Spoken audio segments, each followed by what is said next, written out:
That's right. I think we're good. All right. I think, we're talking about preparatory internship class, preparatory internship back in the con. I think Jess might be involved because of her relationship with GLE. Hey, it's 11 a.m. Look at that. Our timing is good. Okay, we need to open the public hearing. We have a public hearing on reading, writing teacher, general application instructions, reading and writing specialist and specialist in elementary mathematics. I'm gonna open those. Is anybody here to speak on any of those items in the public hearing? All right. Believe We anybody didn't else. have any sign ups. I do know we were, I think Megan dropped off some, I'll be sending it out, via email and. Written materials? Yep. Okay, Yep. great. So- All right, so that'll stay open for half an hour. Let me know if anybody shows up. Okay, UNH.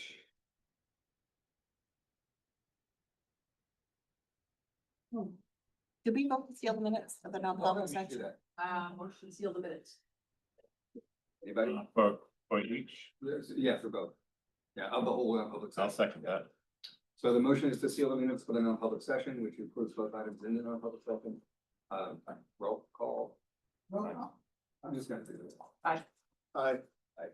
Aye. Aye. Okay, good. Welcome back. Thank you. Aye.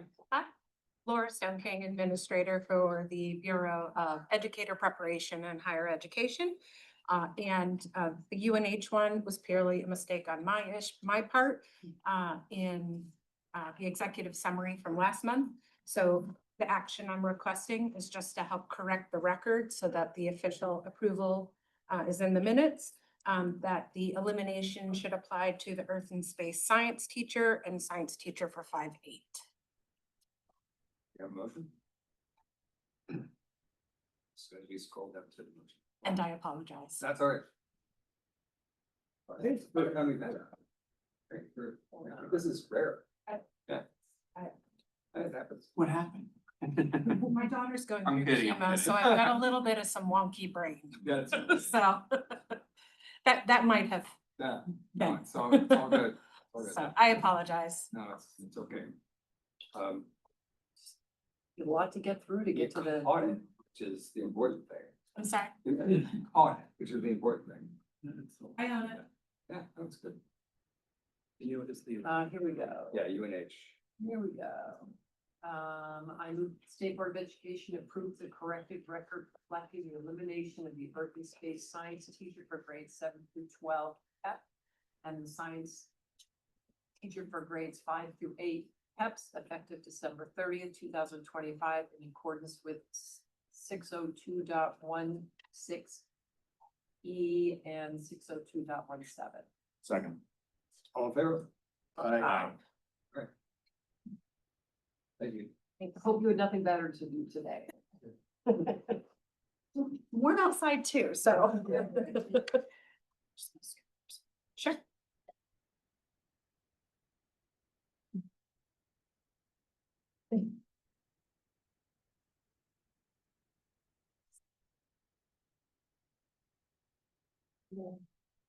Want to sit here? Before the chair at the table, just.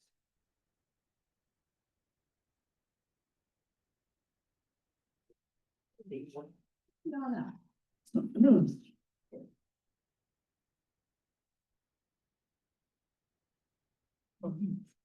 This is one.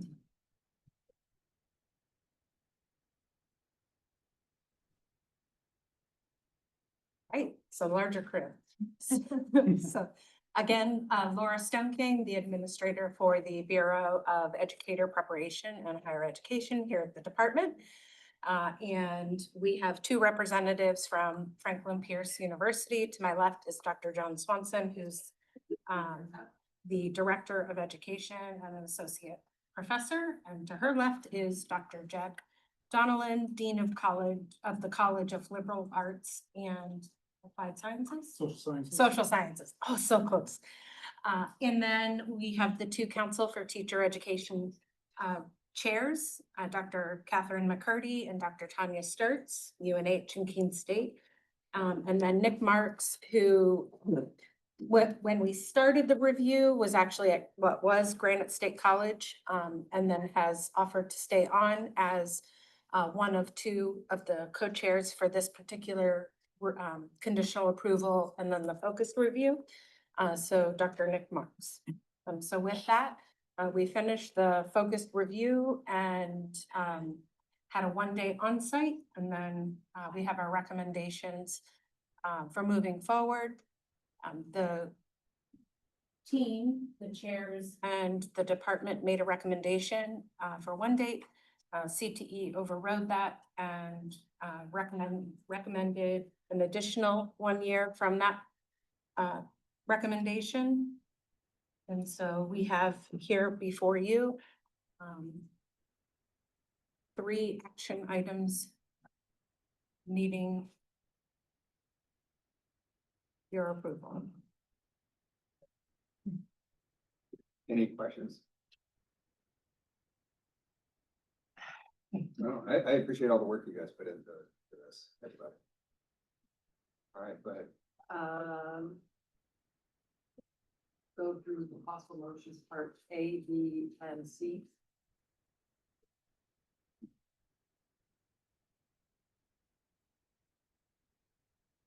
G recommendation. Sure, do you want to do them one by one?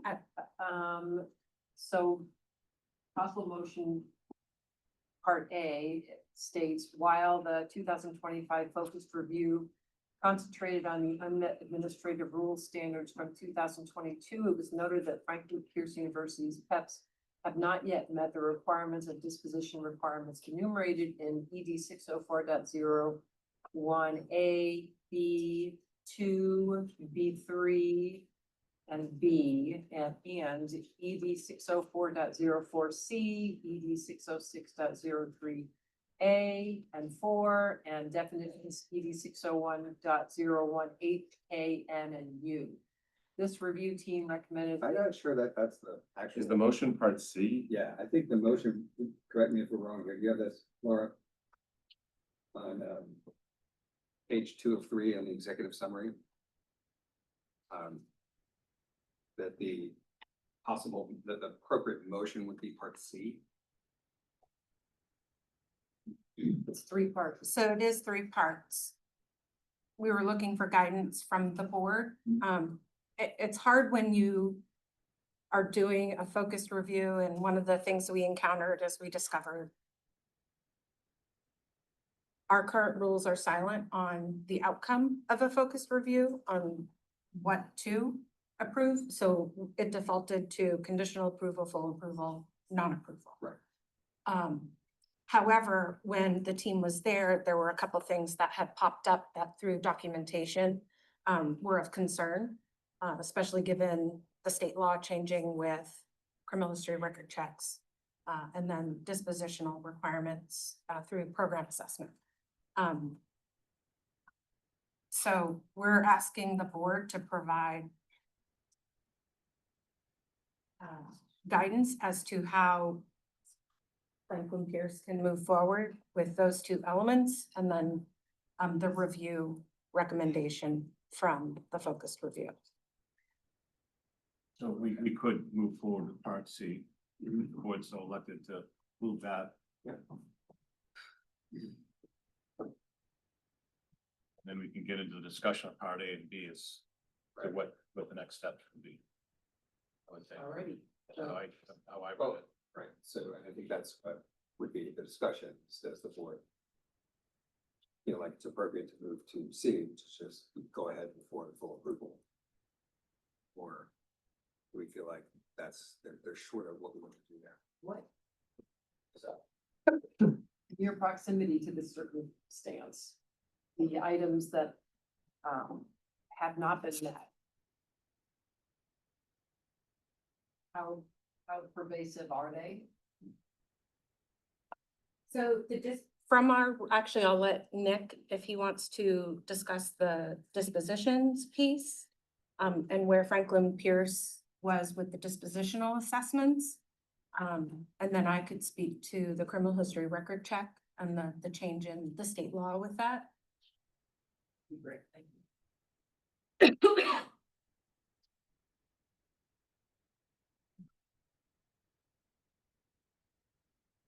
Laura, can you just clarify which disposition you're talking about?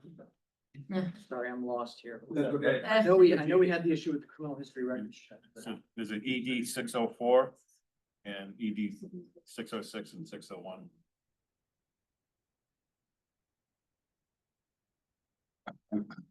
Um,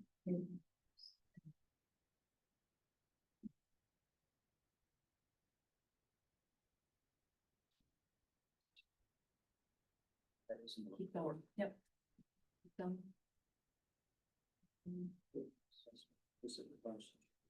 Keep going. Keep going. Or I can do it. Yeah, you covered. but why you guys are doing that, just for the board's sake, and I'm not waiting for Laura. So if you look at page 15 of the focused review report, But just before you get there, I'm gonna throw out what I think is the right summary here, so please correct me if you think I'm wrong. But, so you've got part A. These, you recommended, you've got the recommendations listed under there in part B. Talking about the fingerprint check and the gateways, so these are things to work on. And in those are having these issues resolved by September 1st, right? Is that pretty much what we're looking at there? that's our request. The criminal history record check is state law that went into effect in 2021. That the department needed to provide the criminal history record check clearance to candidates. Yep. Upon selection or admittance into the program. So candidates should not be taking courses or doing any specific things to the ed prep prior to receiving that clearance. Part of it is one, making sure priority students Yeah. weren't exposed to any individual with section 5 violation. Sure, and this is as I read it, and I looked at this early in the process of reading this packet, and then, you know, it's a gateway issue about where it's done, right? So your recommendations are, you've got those two things. And then you've got all these other C, to be full approval for all the stuff. But an option for the board would be conditional approval for the whole slate with the objective of meeting those goals in September, and then come back for full approval after that's met. But that's a possibility for us to do, or throw it out there. So under the review, the board has the option of approval, conditional approval or non-approval. So the conditional is 3 years, right? Not to exceed 3 years. So, so that's just, and they're just throwing out there, the option would be for the board to do a conditional approval for 3 years. Gives you guys enough time to address those issues and come back to full approval. I'm not sure that's where the board wants to go, but I'm just throwing that out as a way to conceptualize what we're looking at here. All right, so look, for the dispositions. For the disposition, sorry. Yeah, that's okay. I'm just trying to get everybody in the, Right, understand the big picture. So there were a number of suggestions that were made. We actually brought in an individual with content area expertise because that exceeded what Pat and I had going into this review. We were looking at candidate assessment systems, program assessment systems. So these additional suggestions were specific to the literacy program, science of reading, specifically around suggestions for assignments, and just sort of clarifying additional areas that could be improved upon in those programs. Again, suggestions that could be implemented fairly easily and fairly straightforward. Okay, and then for the criminal record check part of it. So, yes. Can we talk? Yeah, go ahead, please. So first of all, I would like to thank the review team for their time and energy they put into reviewing our programs. It is a huge task and we appreciate it. We have gained a tremendous amount from it. We have been able to improve our assessment systems. But there's just a couple of pieces that for clarification that we would like to bring out. We also thank the board for the CTE board for the motion for a 3-year period for our, approval, because that gives us 2 full years of being able to collect data and report on the data in the 3rd year as we bring it for our next review cycle. Additionally, So we would like to address, and I think this might be some of the confusion about how these motions fit. At the CTE meeting on May 15th, what was voted on at that point by the CTE was part C of the motion now in front of the board. And so part A and part B were never voted on at that time and were not, forwarded to this board through that process, but through a different process. We do not necessarily agree that we've been out of compliance with the disposition requirements on our preparatory program. This is a major concern for us. The professional dispositions is a major concern for us. One of the things we've done over the past 2 or 3 years under Dr. Swanson's leadership is to institute a School of Education Advisory Council, which includes many representatives from many of the SAUs within which we place our students. And of course, they're very much concerned about, the professional attitudes of the people coming into the classroom dealing with their students, et cetera. So with their advice and under the guidance of PPE and the Department of Education through this review process, we feel like we have had benchmarks along the way, but we are implementing a weekly focus point review within student teaching and clinical practices. So when they're in the field, they are doing a weekly check-in on their dispositional affects.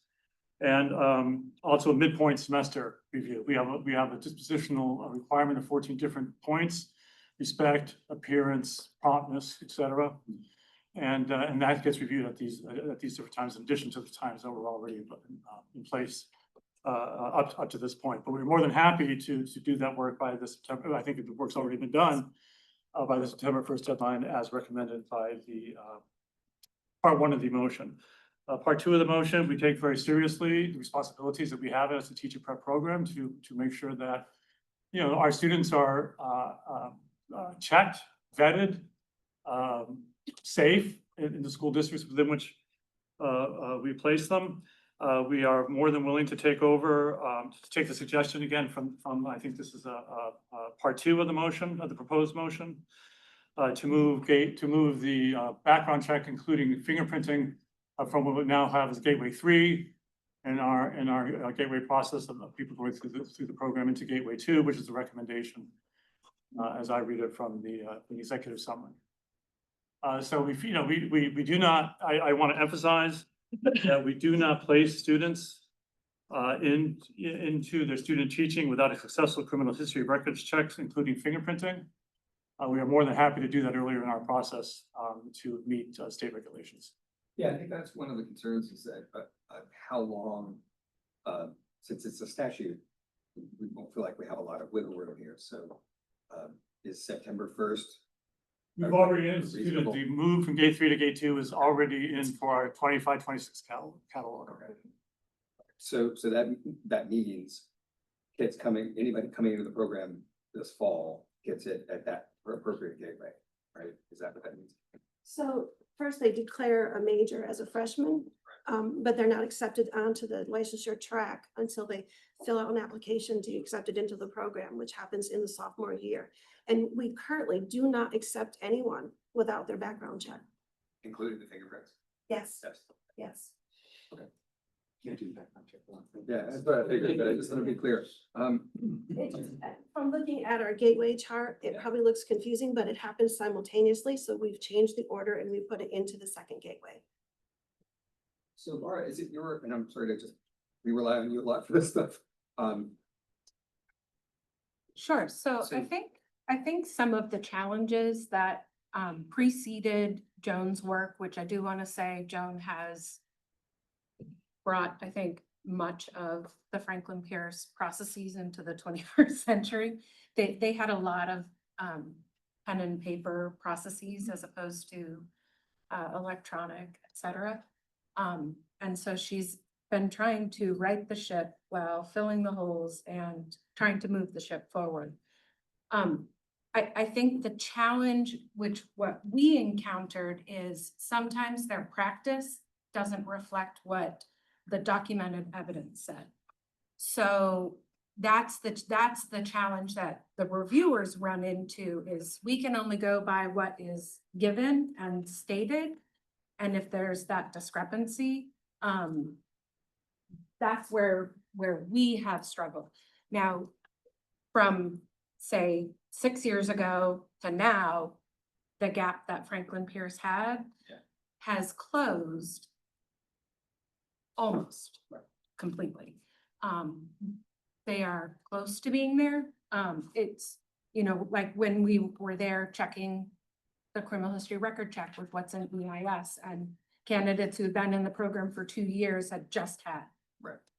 You know, so the practice didn't necessarily reflect what was required. And I think doing those pieces will help them in solidifying the dispositional assessment that it's part of the candidate assessment and the program assessment. I think that's where I have a little bit of pause. I see the recommendation on here. But as a general rule, I think the board has been reluctant to give full approval if there are any pieces still waiting to fall completely in place. And to your point, that possible discrepancy between having them written in a policy and having the execution actually be able to be demonstrated is where some of these gaps occur.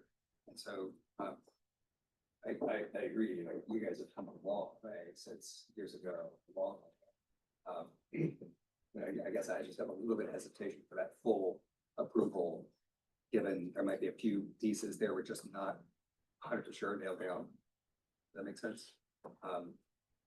So I guess I would just like your thoughts on that, maybe the board's thoughts on, yeah. We have also the CTE chairs. Our rules require if there's a discrepancy between what the review team recommends and what the CTE discusses and votes on. Yeah. That's, they're here if you would like more input on to as to what transpired with that. And like I said, the A and the B, those were things we didn't know how, because our current administrative rules don't necessarily address this circumstance. Right. We didn't know how to best proceed other than seek guidance from the authority. Yeah, so. Yes, on the CTE, give us any You want me? thoughts on, because I did see that, like, the full approval recommendation is something we do take seriously. I think what some of our CT members and the discussion recommended the 3 years, and the reason for that was that, the CT members felt that they had met the focus group requirements and that there was a plan to address the things that the, site review, brought up around the disposition and criminal background. And really, the 3-year thing was just to be consistent with that ability to gather data and write a self-study that has 3 cycles of data. So the state looks at 3 cycles, and we do CAPE again, that's another 3 years cycle. So really, that 1-year change was based on wanting to provide Franklin Pierce the opportunity to get 3 cycles of data to be able to provide a full report with their next review. Catherine, did I miss anything? No, I think that was really the crux of the suggested move in the 1-year date. So just to, I'm just trying to understand this, is that, as it's written here, it would be, full approval till 2028, right? Not conditional approval till 2028? Did I read that right? That was what the CTE board, Yeah, that's is what I that thought. So, board membership? I guess that, Council. I guess Council. yeah. CT, So I guess my question is, since we were looking at 2028, like the typical conditional approval term is up to 3 years. Yes. So what would be so we did a conditional approval conditional upon having these outstanding items absolutely nailed down. Would that not be preferable to full approval? Would that be preferable? How do you choose there? What are the, I mean, I know how I think about it, but I'm Yeah. just curious how you think about whether it makes more sense to do a conditional approval for 3 years based on the things being met versus a full approval to give them that window to work on things. Does that make Are sense? you, yeah, it makes sense. Are you asking the department? Are you asking Both. the council? Are you asking the institution? Well, I mean, first I'm asking CTE folks. So what do you guys think about that? Because I saw your recommendation was for full approval till 2028, which that's what threw me off a little bit. Instead of- Again, it's because our current administrative rules are silent on what happens as a result of a focused review. Yeah. And the Yeah. focused review really is the unmet standard. Yes. Or from an action plan Mhm. as issued by the department. Yeah. I mean, we could do an action plan, but I mean, we're gonna end right back up here for an action plan. But So I guess. Yeah. I get my overall questions. So what is the advantage of doing a full approval for 3 years? Versus doing a conditional approval for 3 years, conditional on A and B getting resolved?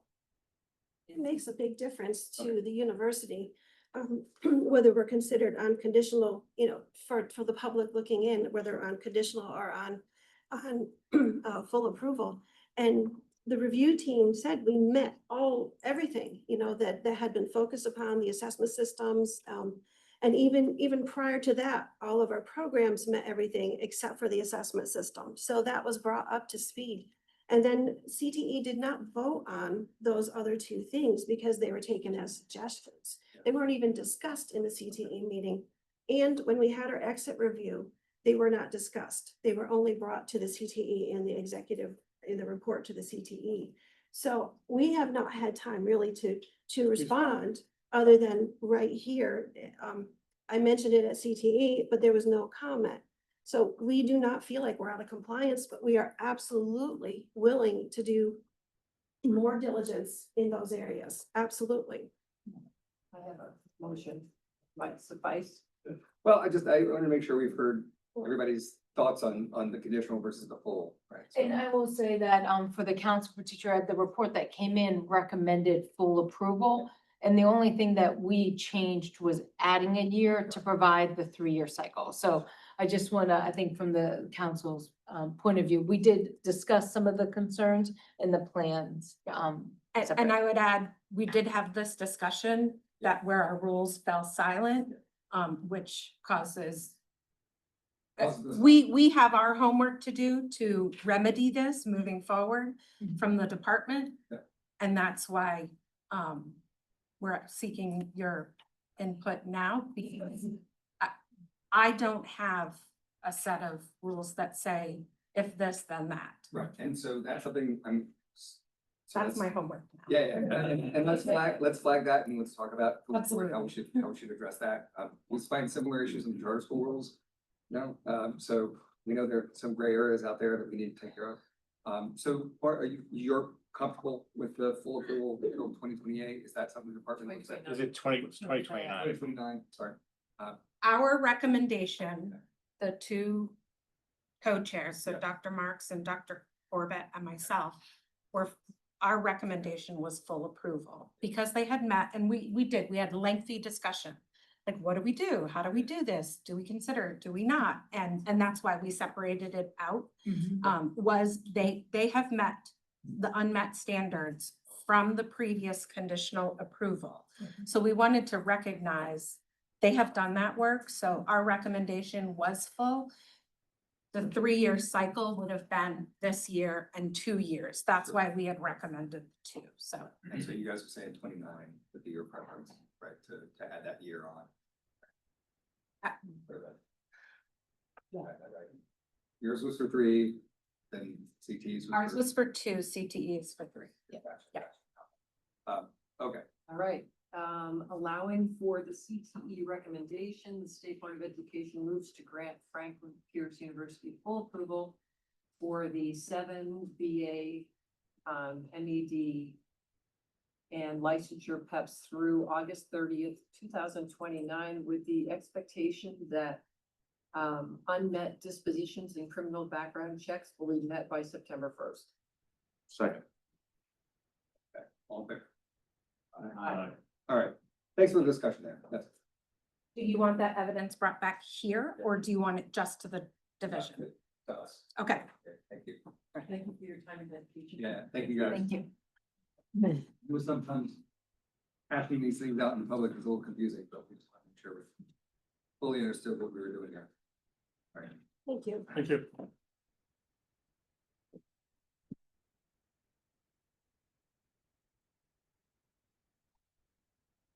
Something very confusing between birds and bees. Well, I hope so. So I wanted to have that conversation because, well, I saw the reference full approval. It didn't appear to me that maybe conditional would be the better option. But the team's very happy. The And- team's and very I'm- happy with full application. I think from our perspective, more transparency that their previous conditional approval had all been met, Yeah, leading to this. However, with this outstanding would have benefited our.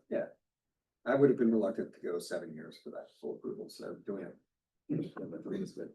All right, so I'm gonna close the public hearing, unless anybody has shown up to talk, again, just there for reading and writing teacher, general application discussion, reading and writing specialist, and specialist in elementary mathematics. Anyone show up to talk about those?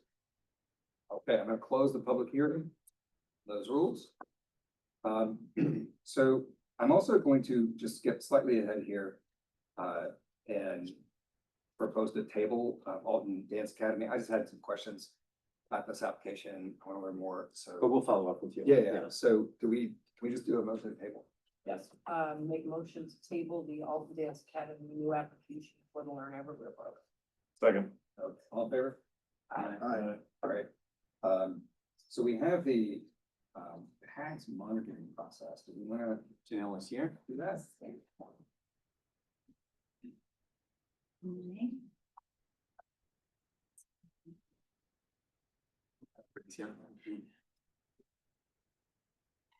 Good morning. My name is Janelle Lavin. I am the administrator for the Office of Training and Monitoring in the Bureau of Special Education Support at the Division of Learning, in the Division of Learning Support here at the department. I'm here today to go over what we are implementing for a cyclical monitoring process in the Bureau of Special Education Support. And we call that the Program Approval and General Supervision Monitoring Process, or PAGS. Okay. Did you want to introduce anybody else at the, introduce yourself? Sorry, And I'm Becky Fredette. I'm the State Director for Special Education.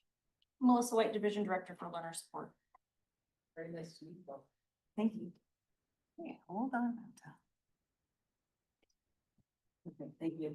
This is a brief overview of what the Office of Training and Monitoring is tasked with in the Bureau of Special Education Support.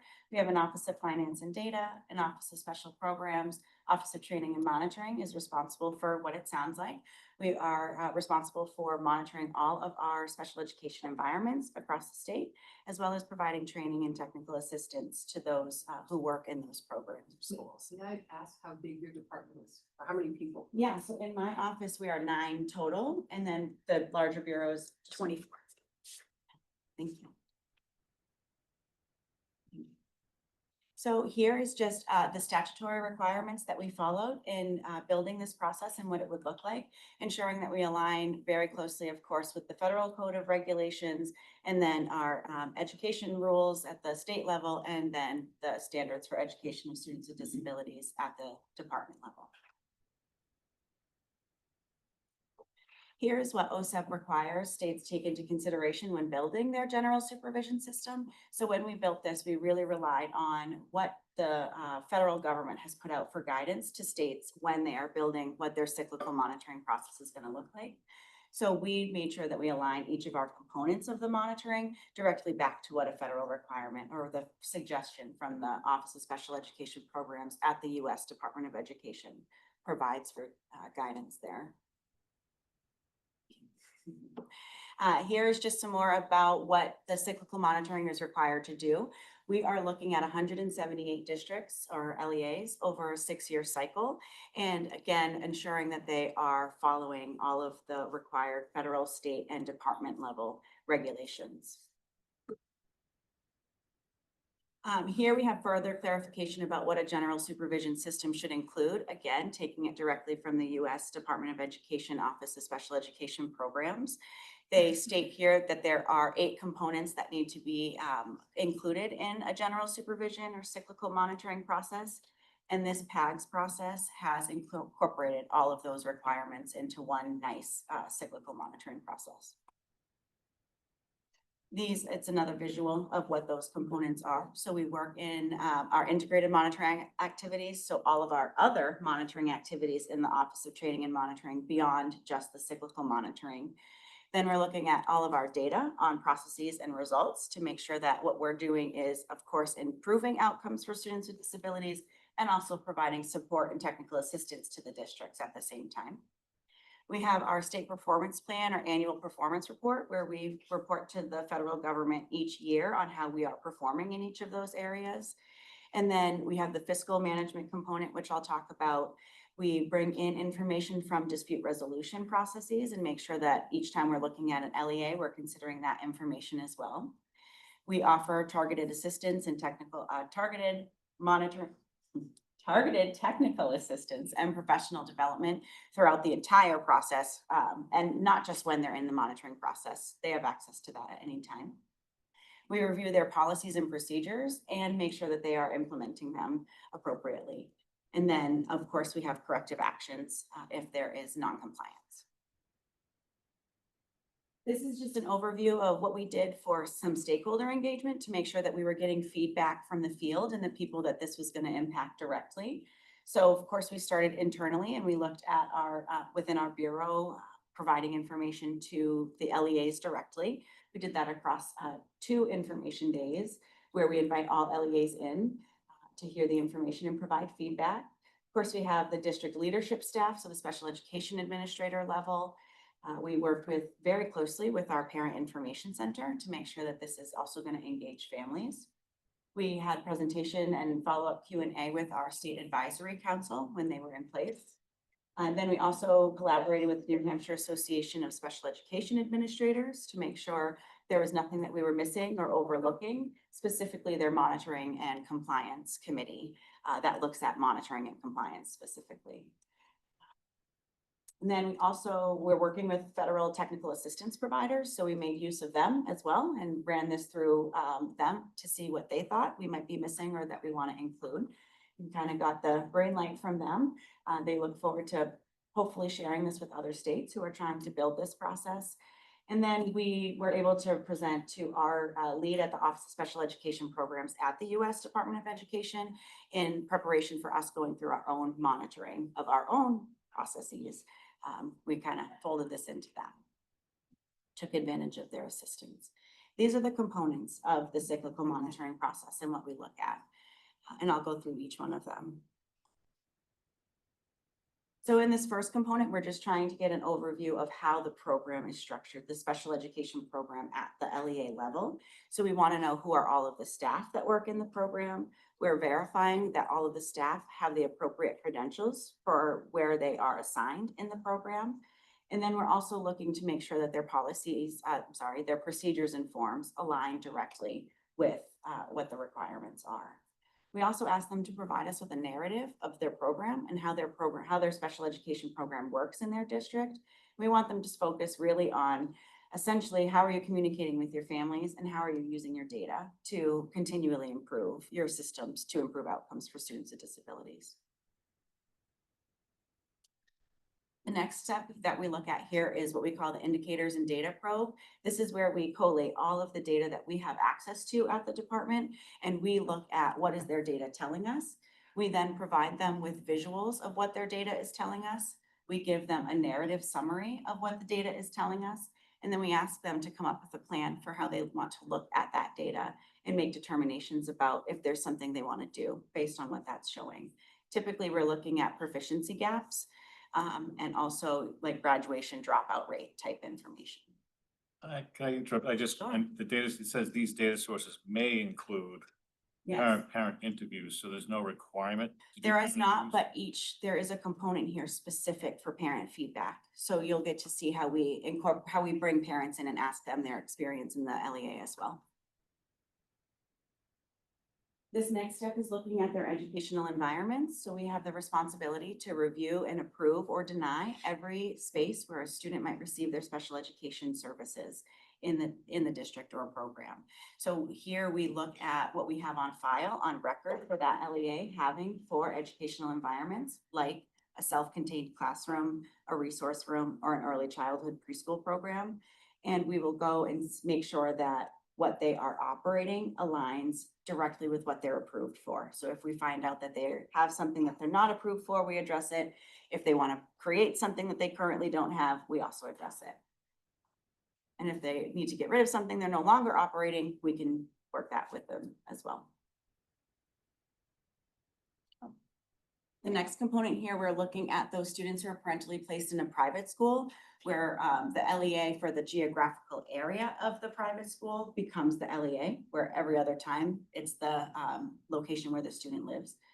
Here, we're looking to make sure that, again, they're complying with all federal regulations when it comes to the proportionate share dollars that they're required to put aside for these students, and that they're doing all of their required consultation with the LEA. We're ensuring that they are continually having that communication, making sure that the funding stream with that is being spent appropriately, and making sure that they have complied with all the regulations. This next step here is the student file review. Here's where we pull a random sample of all of the students that are in that LEA. We look at each school within the LEA, and then we'll look at a set number of students and a set number of items within the IEP based on an LEA's most recent determination. We issue determinations every year for each LEA to let them know, to show them based on your data, you're scored essentially in a risk category. Tier 1 being they're meeting all requirements, Tier 4 meaning they need substantial intervention. So we'll use that information to determine the level of rigor that we're going to do for the student file review. We created a standard protocol form for us that leads us through this and is also available to the LEAs so that they can perform their own file reviews at any time using the same tool that we do. Thank you. The fiscal and financial component is where we look at the status or overall health of their IDEA spending. What we want to make sure here is that we are preventing having to return funds back to the federal government at the end of the performance period or the grant period. So we've developed these 4 components to help us determine whether or not there's a risk.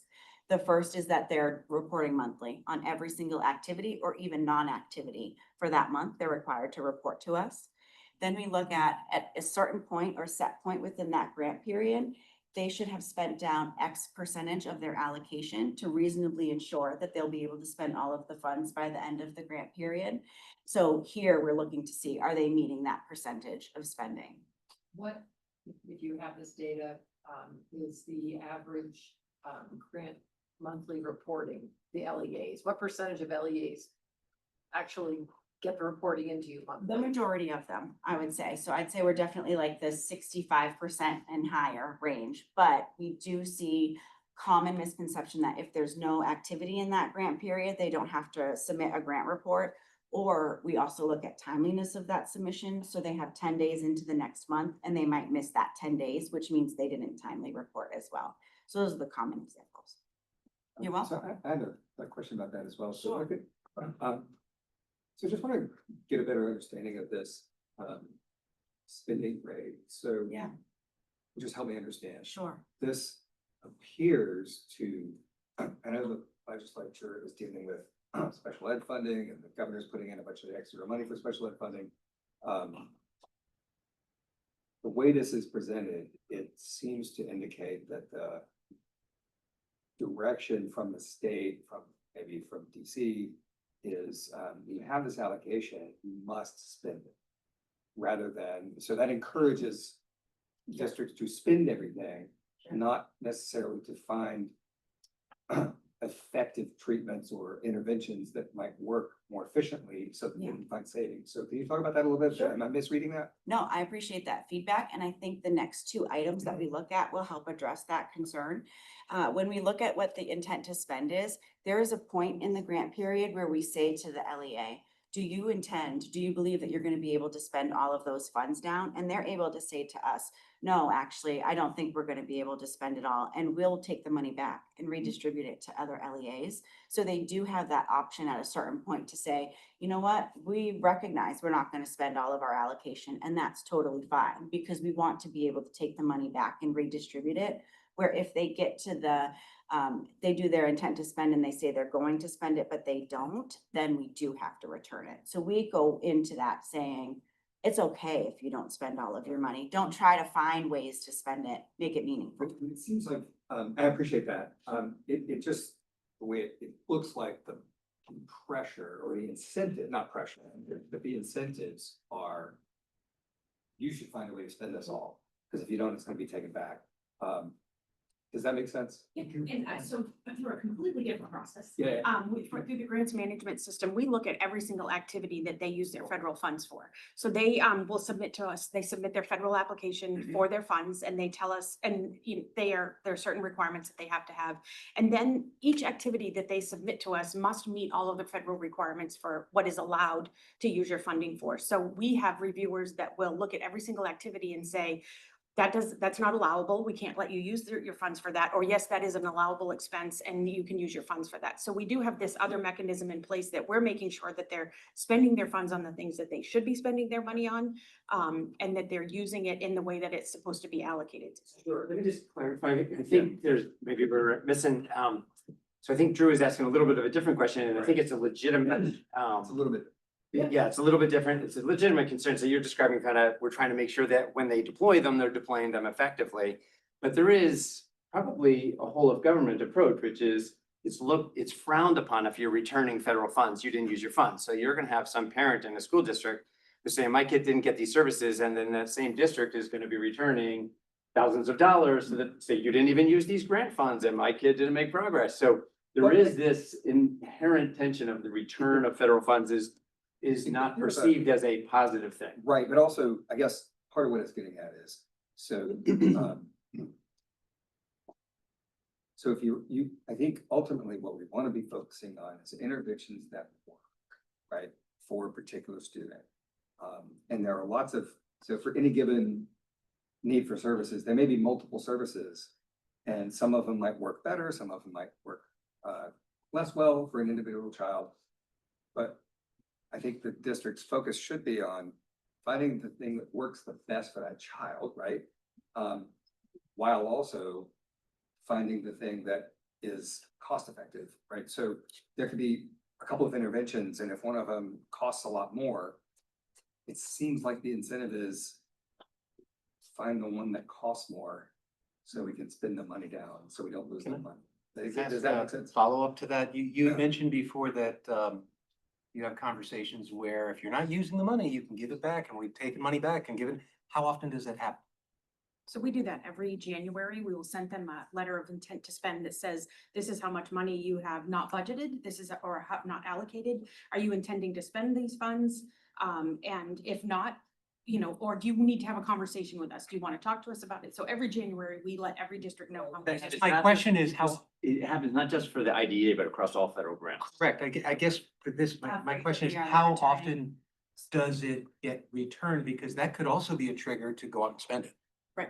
You So, have these- I will tell you that we implemented this probably 4 years ago, and this year was the first time that we had a district say, you know what, I am gonna return my funds to you. But it's taken a lot of conversations with us saying, it's not a bad thing. It's not like you can do this. So- And so this was What's the incentive It's rare. to return? that It can be redistributed to the it can be redistributed to the rest of the. But I think that gets to our point, which is. Yeah. The fact that it almost never happens. Yeah. The incentive structure, this isn't your fault, like, we're just trying to look at this, the incentive structure seems to be, they have every incentive to spend every dime. Rather than, let's try to find the effective methods that will save some of this money. And maybe that's something that we have to look at the federal level to say, maybe you should put an incentive in there to say, if we want effective, like, we don't want cheap, we don't want to save money just to save money, we want these kids to be served. But there may be interventions that are more cost effective, and you should look at those, and if you save money, you can keep a portion and then give back, like, that would be maybe a better way to do it, but that's probably a federal rule. And maybe we could talk a little bit about the supplement versus supplant, because with the federal funds, it's really important that these funds are supplemental. They're not just supplant. So a lot of the Yeah. costs for those continuing programs are built into the local level. So they're going to look at using these for some supplemental type programs and services, but they're using the bulk of their local funds to address Right. those ongoing interventions and actual systems that are serving the Right, kids. so you would think they would have the incentive to save money on the local money, right? 'Cause Correct. That, they get to keep everything left over on that. All right. Thank you. Yeah. I certainly with my local district, had that problem of not spending money. Middleton's number 353, if you wanna look it up. Not that I've looked at it myself a few times. Our special education funding is somewhere around, I know it's under $40,000, and I can tell you that a school of 130 students, just the management and the case management process alone certainly uses all that money up, notwithstanding what student services are provided directly. I'm frankly amazed that this is even an issue, because we're starved.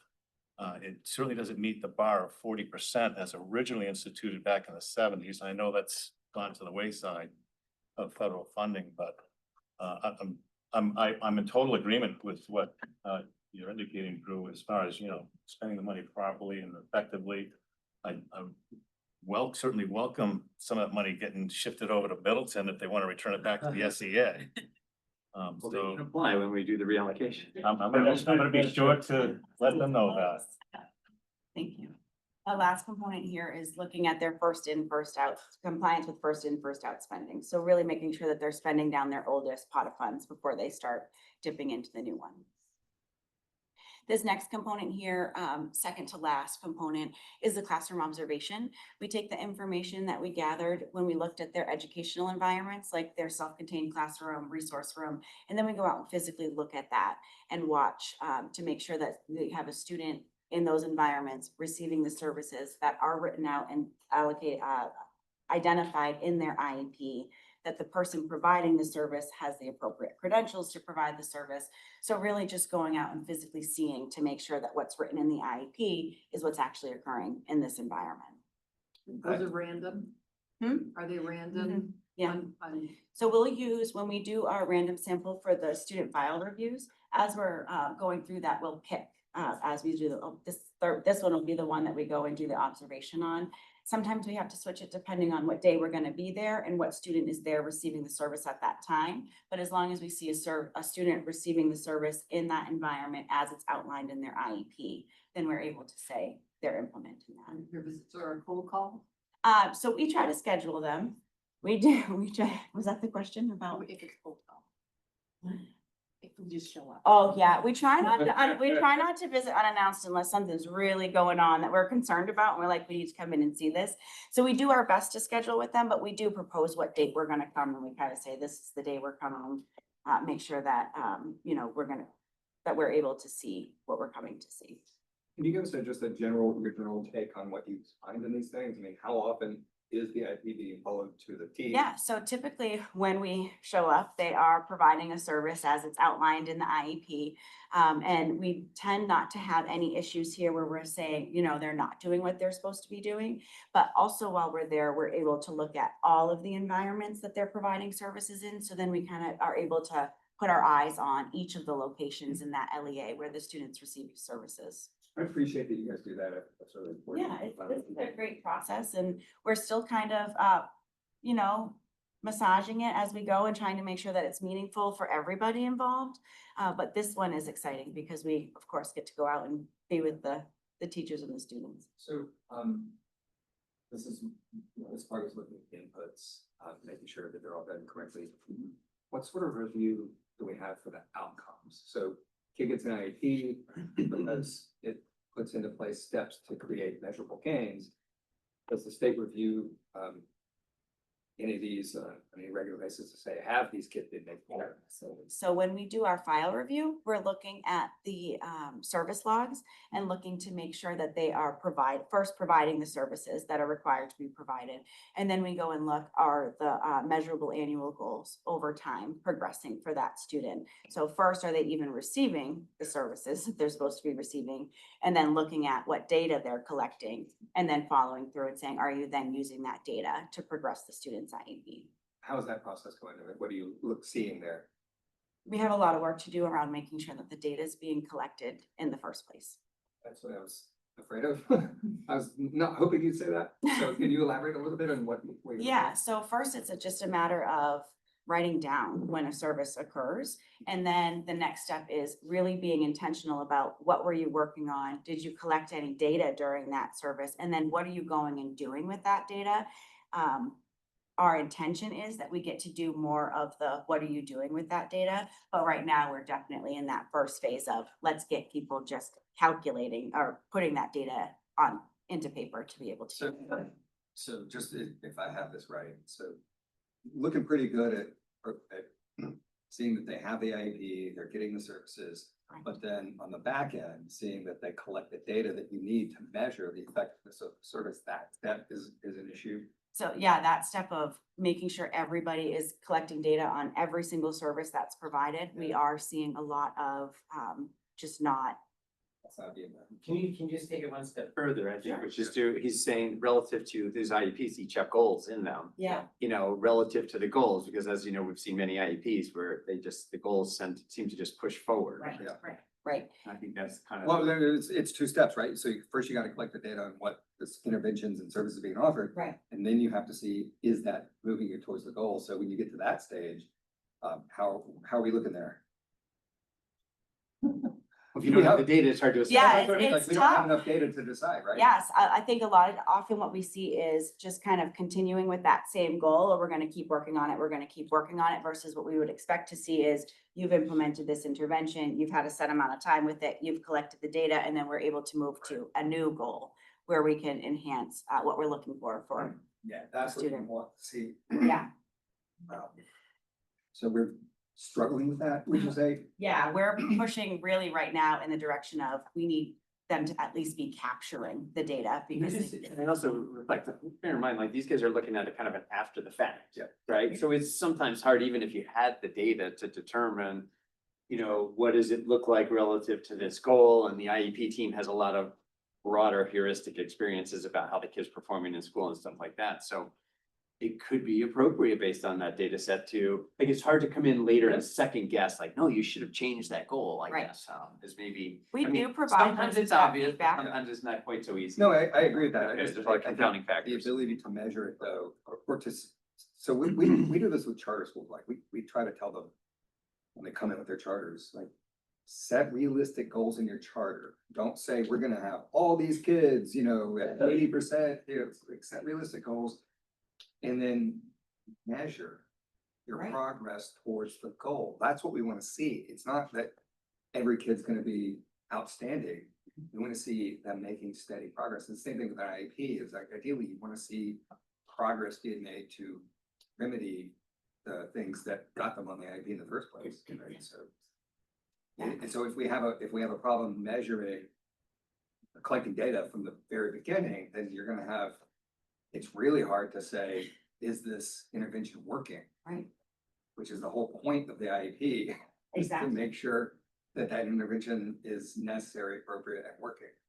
So This is it's, definitely an area too, where we take the information back and we say, well, what do we need? What is our call to action, right? As a bureau to provide technical assistance, do we need to put together trainings, workshops where we're able to say, let's talk about your data collection. What systems are you using? How are your people collecting data? Are they collecting data? Where is it getting stored? What are you doing with it? Certainly an area that I think we've identified as a call to action for us to provide support. So if special education staff, I'll just peel a Band-Aid off here, they may have a fear that they're not meeting the goals. And in fact, they're probably documenting that, hey, I'm not meeting the students' goals. Is there a fear that they're gonna get penalized either through reduced IDA funding or what have you, because nobody wants to document their failure Sure. if they fear that there's gonna be some repercussion to it. So is the department taking this approach that said, no, we want to have some honest conversation Mhm. so that maybe how you meet that goal needs to be, revised. Yeah. And of course, we want to give sped staff the opportunity to be able to do that. But I also recognize that a lot of them are highly taxed in their profession. Yeah. So I hope there's some level of, there should be a degree of conversation to make sure we're just not taking a heavy-handed, hey, are you failing or not, Yeah. right? Yeah, we Um, have provisions in place through the timeline of this where we're able to assign corrective actions. And what we try to do with our corrective actions is make them meaningful and impactful. So more than just saying, you didn't do this, here's what you have to go and do about it. It's, you didn't do this, how can we provide support for you Yeah. to be able to do this? Again, like Frank said, we're after the fact, right? Yeah. So we're not catching it in real time.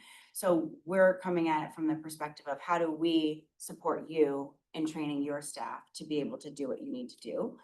And we have seen really good relationships with the LEAs come out of that, where they're willing to be honest with us and say, hey, look, this is not meeting what it needs to meet. What do I do about it now? And they're calling us as soon as they recognize it, which I think is a good sign of the relationship building we've been doing. And of course, there's tons of resources out there. Sure, yeah, UNH, yeah, and we try to work those into the corrective action too. What are the resources available? This final component here is where we survey the staff in the special education program to see how the staff feel like the LEA does with meeting the needs of the students and also meeting the needs of the special education staff. So do you have appropriate professional development opportunities? Do you have access to the resources that you need? And how do you feel like the LEA does in providing those resources to students as well? Then the other one here is where we do the family and caregiver listening sessions, where we've worked very closely with the Parent Information Center. And we bring them on right at the beginning before we start their monitoring. And we go through what they would like to have for their family listening session. We host it for an hour, either virtually in person. It's up to the LEA. And in that session, we send it out to we require the LEA to send it out to all of the parents of a student with disability in their district. And then the Parent Information Center also does some outreach to get registrants for it. And then if they're not able to attend, but they did register, they'll get a survey with all of the questions that we ask too. So you don't have to be able to physically attend to be able to provide feedback. The questions are very much the same that we've kind of been looking at throughout the entire monitoring process.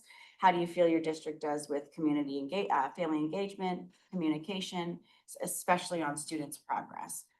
And as you can imagine, where we're seeing it on the not documented side, parents are also reporting that they are not getting access to students' progress. So that's kind of just reinforces when our conversation with the district that this is definitely an area that needs improvement. so I'll have to ask the question, what if we have a very small district and you only have 5 students? We've done And small. the parents are hesitant to respond back honestly for fear of retribution. Make it all anonymous. And to Well, clarify. what do you do with the data? So to clarify, for those sessions, the district is not there.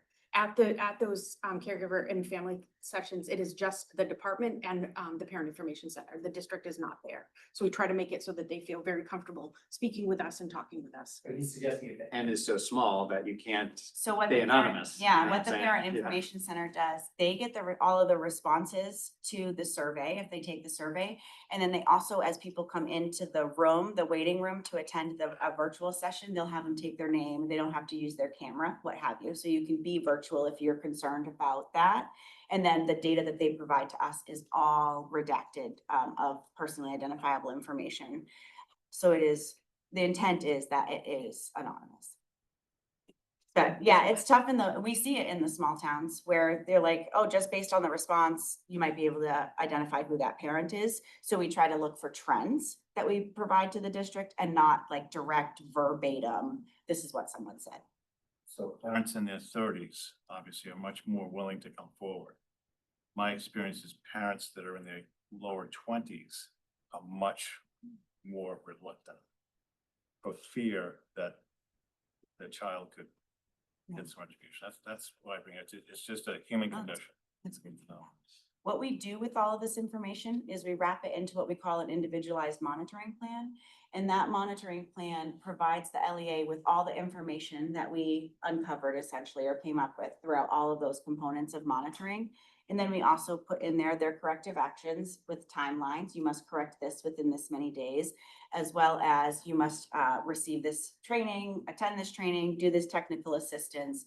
And then we provide them once we give them their corrective action plans, they have some time to make their corrections.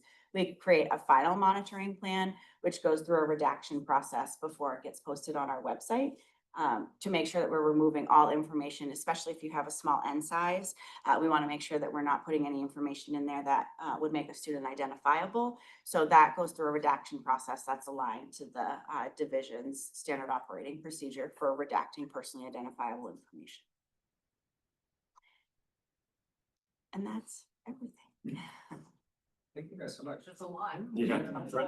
That's it, that's all. It's been good working with the district there. I just want to show my comment, like, I want to tell you that this is a major step forward. From my experience as a parent with a child in the special ed system, so. Thank you. That's great to really hear. I appreciate that. I second that, and I also appreciate you guys just sharing the process with us, because sometimes we see the rules and we see the regulations, but we don't really know how it works in the process, so this was very helpful. Yeah, I'm happy at any time too. Any process that comes out of my office specifically, more than happy to come and share all the nuts and bolts of it. Thank you for your feedback. Yeah, thank you. Thanks. What frequency do parents have to reach out to your office? We do have a main phone line that is staffed Monday through Friday, 8 to 4 by special education consultants. And that's where we track all of the phone calls that come in. And I don't know if we have an average like per day phone call. I'd say 5 to 8 maybe sounds fair. And it's also, a lot of phone calls also go into the complaints line. So the Yeah. person who oversees complaints, they also get a lot of parent phone calls that may not necessarily be a complaint. But we do track both of those, and we look at both of those when we're going through this process. So we can see what calls are we getting, what is that office getting, and kind of look at, do we see trends or do we see different things that are coming up? And We do sometimes see trends, yes. My child didn't get their services, or it varies from different times of the year. It's different things. At the beginning of the year, it's like they don't have a staff member to come in and do the services, and we'll reach out and it's, well, we haven't been able to hire somebody yet. And so sometimes that's what we see. And then I don't know what progress my child is getting. And sometimes we're able to make a phone call and talk to the district and say, hey, this is what we're hearing. And then other times it comes out through this process so that we can address it that way. So, but the trends tend to vary at the different times of the and year. it's relative to your question for the trend of how's my child's progress. Yeah. And that's ultimately where we want to get. I guess one other comment, by dating myself some years back, myself and other parents work closely with Littlefield regarding children in the preschool environment. So I hope to hear that we are working very hard to make sure preschool children are an inclusive environment. I view that as a very Information if you wanted to at a later date about what we're doing with And the preschool. preschool is part of this process. We Yeah. do look at those preschools when we do this process. as well. 504, is that in any of this? So 504 is within our office, our bureau, Yep. but it is not part of the special education process. So we do have one person in our bureau who takes phone calls about it, answers questions, and does provide some trainings. But everything else would be federal. Any complaints for that go straight to the Office of Civil Rights. Thank you. Thank you guys. It's great to meet you all. Thank you. See you. Great remainder of your day. Okay. That's more of a federal process. Yeah. But I mean, I think this is really useful to understand. Even though IEPs have been in existence for a long time, and how there's regulations around them, are just following up to make sure they're doing the basics is a task that's really still needs a lot of work. I still not easy as it. Yeah. It make it seem to be. Yeah. The whole part about, you have money left in your budget. Do you want to give it back? And I love that, but a lot of times that's just a trigger to spend it before. But I think it's important to let them know that money goes back to the SEA. and that it can be allocated to I know other that, districts within the state. It's kind of like an annual process, It is- all of the grants. Overall, Say like, okay, you're gonna use your money. If you're not, then we put it into. a pot Overall, and we reallocate. whatever the state receives, and clearly you know this, that we don't receive enough to cover special ed costs in the state overall. Just don't. I just shared my numbers with Jim and we spend over $500,000 in special ed, we get less than 40,000. So. Okay, so let's do 10. You're up.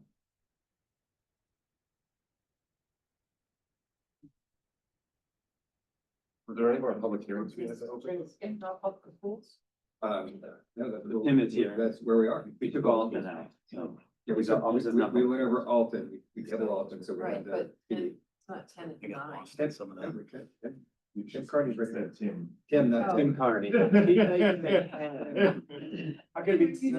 For all sections of our agenda. They called him Tim. Right. Not 10. All right. For the record, I'm Tim Carney. Department 10 Carney. Some people call me 9, I don't know. There's a Monty Python reference there. So we have the non-public school renewals, and there's two packets today. The first packet is for the renewal of the non-public schools that have met all the requirements, including facility-related requirements, and they could be approved for the full 5-year term. And we have some schools that are applying to renew as attendance only, and some for the attendance and program approval. Those program approval schools are accredited by an accrediting agency recognized by this board. And so the schools are just requesting that renewal. We have 15 total non-public schools in the first packet. 12 are the attendance and 3 are their attendance and program approval. And again, this first packet is the schools that have met all requirements for it. I'm curious how frequently, non-public schools are reminded when they're in this category that they are only being approved for attendance purposes only. How frequently do they? The only time I have done it in my 4 years here now, is when they do their renewals. My motion?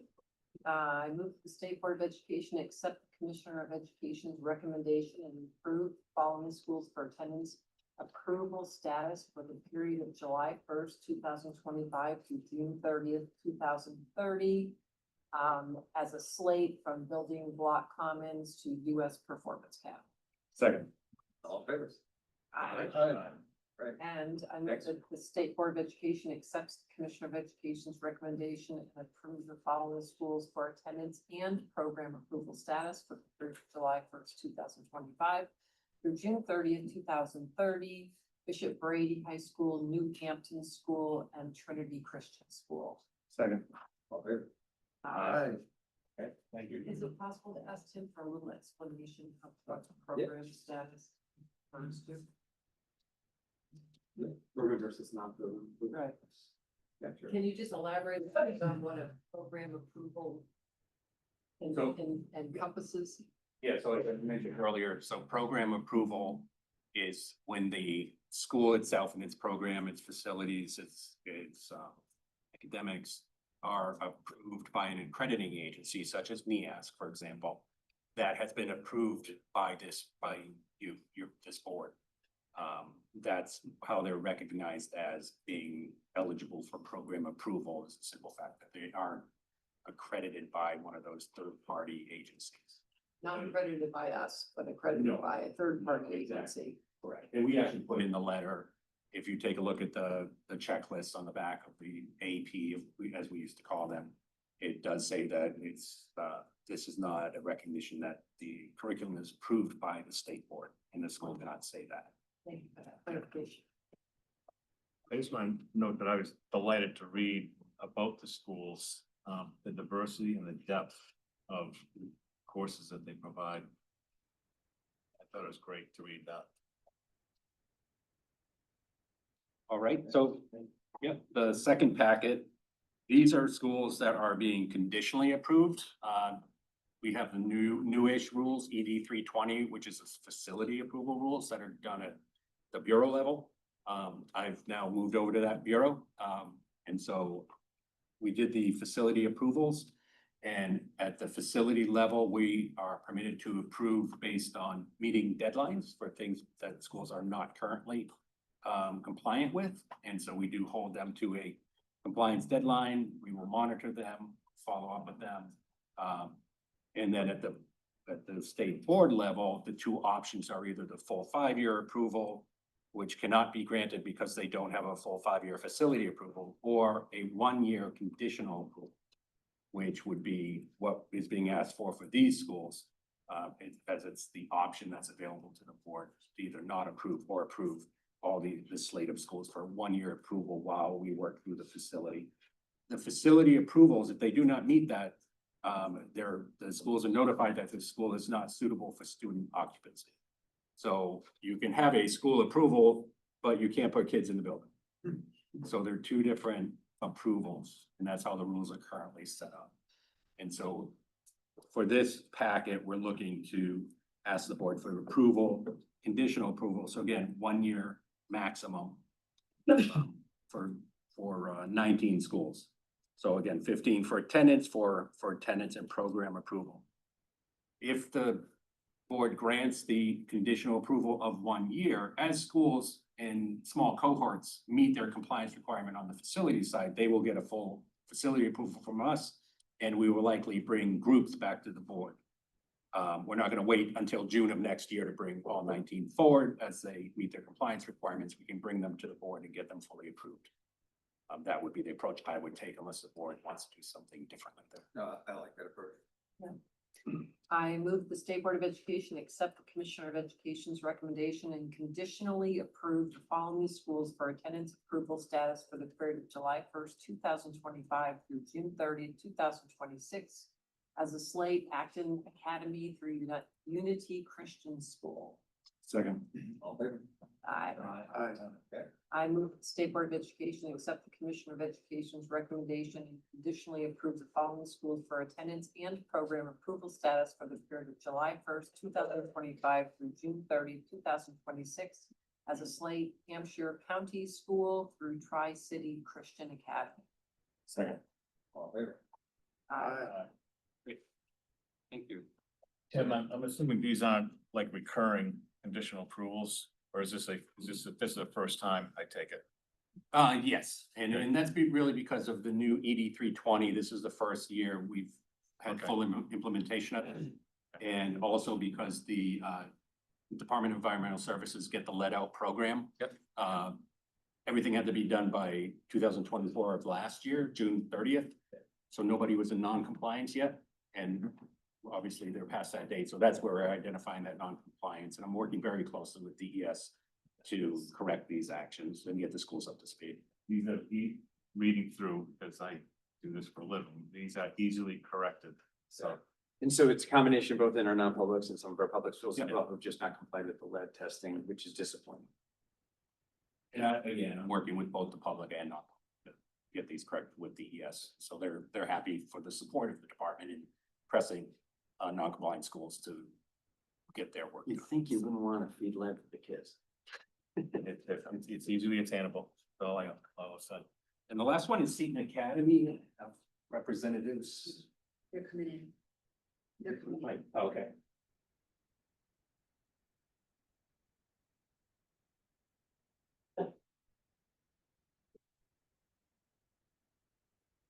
So the last item I have today is the grade addition for Seton Academy, which is a non-public school. And they're looking to expand their offerings from K-8 to grades 9 through 12. And I have two representatives from Seton who were gracious enough to join us today to answer any questions that the board may have. Yeah, I think you guys want to introduce them. Did anybody have any questions for them? I didn't, I just, the only comment, I sent my kids to the wrong school. Cannot do that, can you? I looked at the curriculum, I'm like, wow. As soon as it loads. It's just taking its good old time. It's slower than. I move Yeah. the State Board accept and approve Seton Academy status change request to add grades 9 through 12 to its current grade level offerings for the remaining term of their existing non-public school approval. Second. All in favor? Aye. Aye. All right. Yeah. Okay.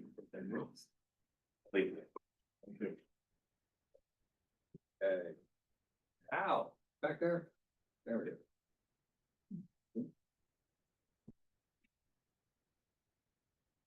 Good afternoon, Cal Bear with the charter school office here at the New Hampshire Department of Ed. I have Elena Signorello and Bethany Bond with Hartwood Charter School for charter amendments. Just in case you don't know, Hartwood is located in Lancaster, New Hampshire. Jefferson, I always get it backwards, but way up north. I was close. Still snowing there? Thankfully, no. Great, would you like us to summarize the amendments or, I'm pretty good on it, but I do have questions. Because there are a couple of things I found using on here. So when I went to in your packet, you had the outline of the amendments and then you had the revised charter. But that revised charter on pages 6 and 7 still lists the head of school as just what was in our packet. Okay. As the contact, as the person running the school. So, okay, so that is an issue. yes. You have farther down in the school the other ones, but Yeah. on pages 6 and 7, you still list the head of school. But I have questions about how this would actually operate. So the proposal is director of operations and then the two other directors. Director of operations hires open positions as stated in your list. The director of curriculum participates in hiring. So I assume that's consulting with the director of operations. It's not exactly clear what that means. So that leads me to multiple questions. Who hires the directors? The board of trustees would be responsible for hiring the directors in the same way that they're currently responsible for hiring the head of school. So who disciplines the directors if one of them violates a policy or does something unethical? Yeah, so it would be the board of trustees in the same way that like the head of school currently reports directly to the board. So I'm trying to figure out, so if there's no head of school, if your organizational chart is 3 lateral positions, and one of those 3 laterals, like having 3 CEOs, and one of them does something that one of the other ones suspects is wrong. Who reports whom, who reports to whom? How does the process work for investigating that, remedying that? Because they're co-equal. So if the director of operations, the director of curriculum suspects the director of operations or vice versa of violating a school policy, do they report it to the board? And then who at the board is responsible for investigating? How does that process work? Yeah, so they would report it to the board, and then I think that you're pointing out an area that I think potentially we need to flesh out a little bit more. But what I would suggest would happen would be that the board could designate the other directors to do some of that investigation work, or they could directly do it themselves. But the idea is that the first step would be like a conversation between the directors, and to just in the same way that currently if the head of school suggests that some policy or procedure is not being followed, their first step is to have a conversation and do the investigation that they can. But if they don't report to each other, then how does nobody can say, come into my office, we need to have a conversation. They can say, screw you, we're co-equal, I don't answer to you. The problem as I see it is the board now has 3 direct reports instead of 1, which typically is the format in charter schools where you get a head of school or a principal or something. And to Drew's point, it can get pretty confusing the way you guys have this set up without a lot of clear processes in place and if there's an argument or disagreement, and frankly, there will always be disagreements. There will always be, and for that to always flow back to the board. I'm a little opinionated, I'm sorry. I love charter schools. Okay, I love what you guys are doing, all of that. I just, a 3-person leadership structure, a triumvirate in organizations, I've not seen it work well. Who?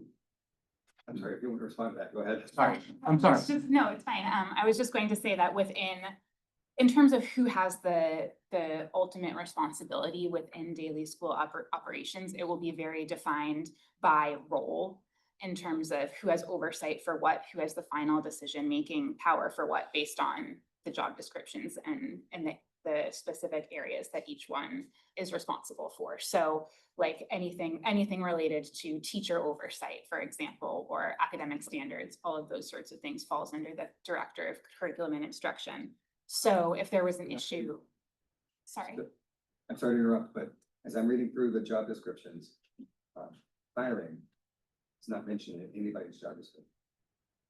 So if a teacher needs to be fired, who makes that call?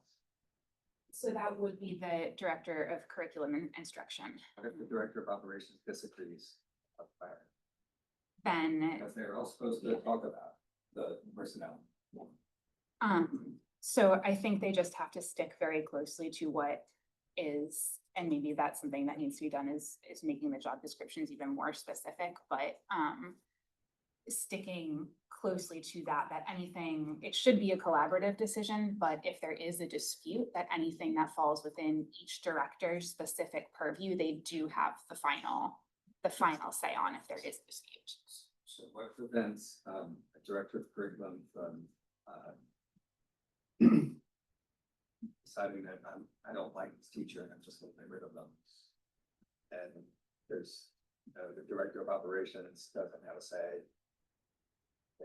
There's no hierarchy and double checking that kind of thing, as I see it spelled out in the job descriptions. So I just see all kinds of red flags laid out in here in terms of personnel, operations, and accountability structure. I also don't think this is ready for approval. I see what you guys are trying to do, but I think some of the accountability and structure mechanisms aren't there. And I would highly encourage you to rethink that triumvirate leadership. I think it might be possible to structure it that way if you have much more clearly defined roles for everything operational. That would include all personnel decisions, hiring, firing. There's nothing in the job descriptions about employee discipline at all. So if an employee does something that's not quite a fireable offense, but it's a reprimand, there's nothing in there to say who does that, who's accountable for it, who sets the policy for it. So you just got a lot of gray area. And it feels like it would function better if you still had someone who was a single executive who had all the administrative responsibilities. Because it just seems very difficult. As those 3 people are going to disagree on personnel, they're going to, at some point over time, maybe you guys have a beautiful relationship right now, but somebody else will come in and I'm very skeptical this actually is working. So anybody else? Yeah, I'd add to that, with that structure, as always, time goes forward and there are elements and subjects of any organization that are new and come up that you don't have to find in your charter. So along with what Drew was saying, I would also recommend that whoever that one top person is, you throw in that line of in all other duties and responsibilities so required by the Board of Trustees. So you have a capstone that person responsible for everything, even though you don't have it enumerated. I'm sorry. Oh, go ahead. No, I like a lot of what you guys are doing. I really do. And that's the one area that I had some hesitation with. But the other things are pretty good. I mean, so just want to compliment you as well as. You're doing a great job. Yeah. I appreciate it. I mean, So I might be a little more open to the potential for novel organizational structures that, but I do think strong collaboration requires strong cross-boundary collaboration, requires super strong boundaries and understanding what they are. I think clarity, like at a minimum, clarity for me, Yes. clarity in the job descriptions on those so that it's super clear. Otherwise, those conflicts, like invariably, if they're not right, like maybe they're not right now because of individual personal relationships, but people move on, things change or it shifts, and so. No, I understand. And I think we had also, we talked a lot about how, well, we are, and any leadership decisions being made by leadership, everyone on the team is responsible for ensuring that they're following board policy at every time. But I see what you're saying, that more clarity is necessary and like what the process and the accountability. It almost brings the board into administrative duties that you want the board out of. And that, yeah. That was a I big understand. slide. It's like you clearly, the way this is structured, it would just happen that the board would have to get engaged in administrative stuff in a way that they might not be equipped to do. And you would probably need more nimbleness and responsiveness than sending something to the board. Then it's possible, yeah. By the way, how many board members do you have currently? 5, 7, 7. 5 and 3. That's, that's A very active board. do you have a very active board? Yeah, we do. We have a really great board of directors and they've been very, very supportive. The whole idea of one neck to choke, you know? No touching, there's no touching, right? Yeah, so I appreciate you guys rethinking and we'd like to not intervene too much in this, but I just see structurally so many flaws in this, red flags. I think you have to delineate much more clearly what each job description is. Somebody's gotta be ultimately responsible for discipline, for firing, for, you know, who's keeping the personnel files, right? So if somebody has, you know, gets a little reprimand in their file, who keeps that? Who does the reprimand? That stuff's not spelled out, and that really needs to be clear. Yeah, no, Also, if you are determined to go down the 3-person structure, that you bring a board and have a larger board. Yeah. I mean, it really is. I mean, I could imagine a power play where the administration wants something, 3 strong-minded individuals having discussions, heated discussions with 5 individuals. I mean, sometimes the board is the overarching entity with fiduciary and legal responsibility. And usually when you have one individual there, the discussion can be a little clearer. When you have 3 people on 5, it just, to me, it seems, I'm not a big fan. It invites, and again, you may have wonderful staff and people in these positions now, you're like, wow, we get along so great, it's gonna be good, but down the road, those will turn over, and then just the possibility for infighting, power plays and stuff is really strong here, so anyway, I think we'd like to send this back to the drawing board. Yes. Sorry, just like a point of clarity, which I think might help drive this conversation also. So with regard to this, you'd be looking for changes within the charter amendment or have corresponding policies and procedures and job descriptions that would reflect what you're talking about? Well, I think the way it's given to us now, this is all in charter. So you could take it out of the charter, I suppose, and you could say, see the policy handbook.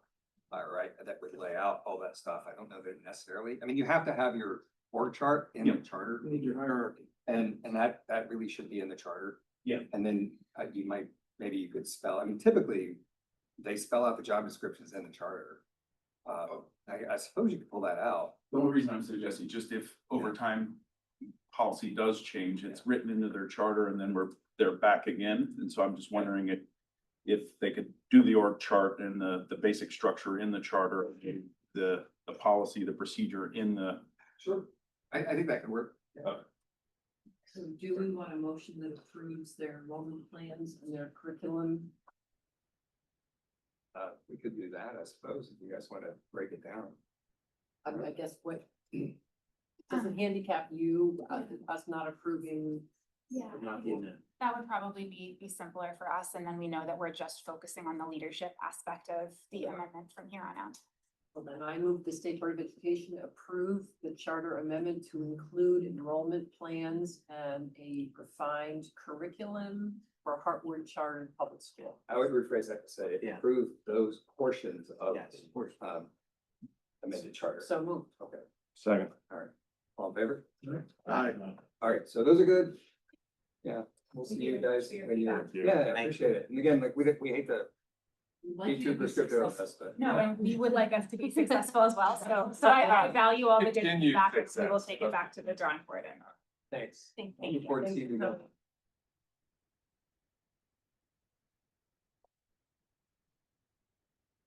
Yeah, Julie, Steve, yeah, so.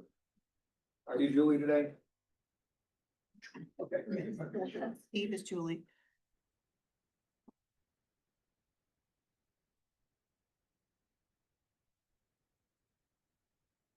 Good afternoon, everyone. Steve Alpine, Director of Education.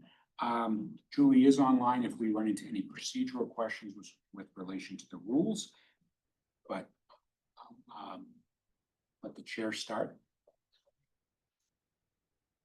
Yeah, so I was going through these and I didn't have any issues with the school counselor. I thought that all looked appropriate on the initial proposals. But I did have some questions about health education teacher and phys ed teacher. And starting with health ed teacher. So when you go into the packet, you see that the PSB added a bachelor's degree requirement, which has not been there in 20 years.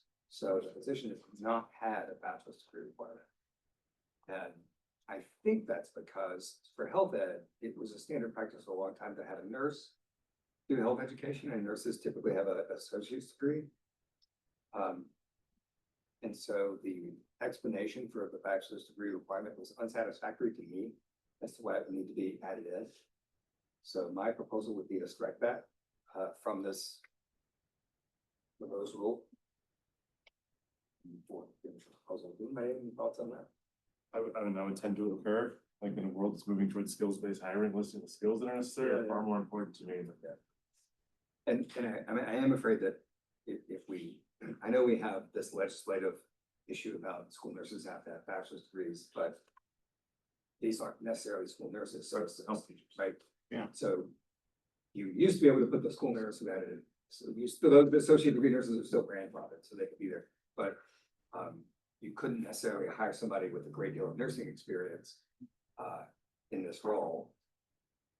Or the same would go for phys ed teacher. Now that does have a bachelor's degree requirement, but it's not a fact. Again, most of these bachelor's requirements are not a bachelor's in the subject. It's just a bachelor's degree. So we've got a phys ed teacher requiring a bachelor's degree when you can get a lot of health, sports training, phys ed type degrees at the community college level. Or through experience working for colleges, working for small sports teams, that kind of thing, where you don't necessarily need a bachelor's. And that'd be a great lateral entryway to teaching phys ed. So I just don't see the need for the bachelor's as a bar, as a hard bar. So I want to throw that out for discussion of maybe taking that out of this one. I agree. It's, again, that as Bill said, it's skills, having the skills. Having a baccalaureate doesn't ensure you have the skills. Right. I think you could limit a lot of very qualified people for the roles, you know, and both. Concur. I don't know if anybody can just be as here online. No, that's okay.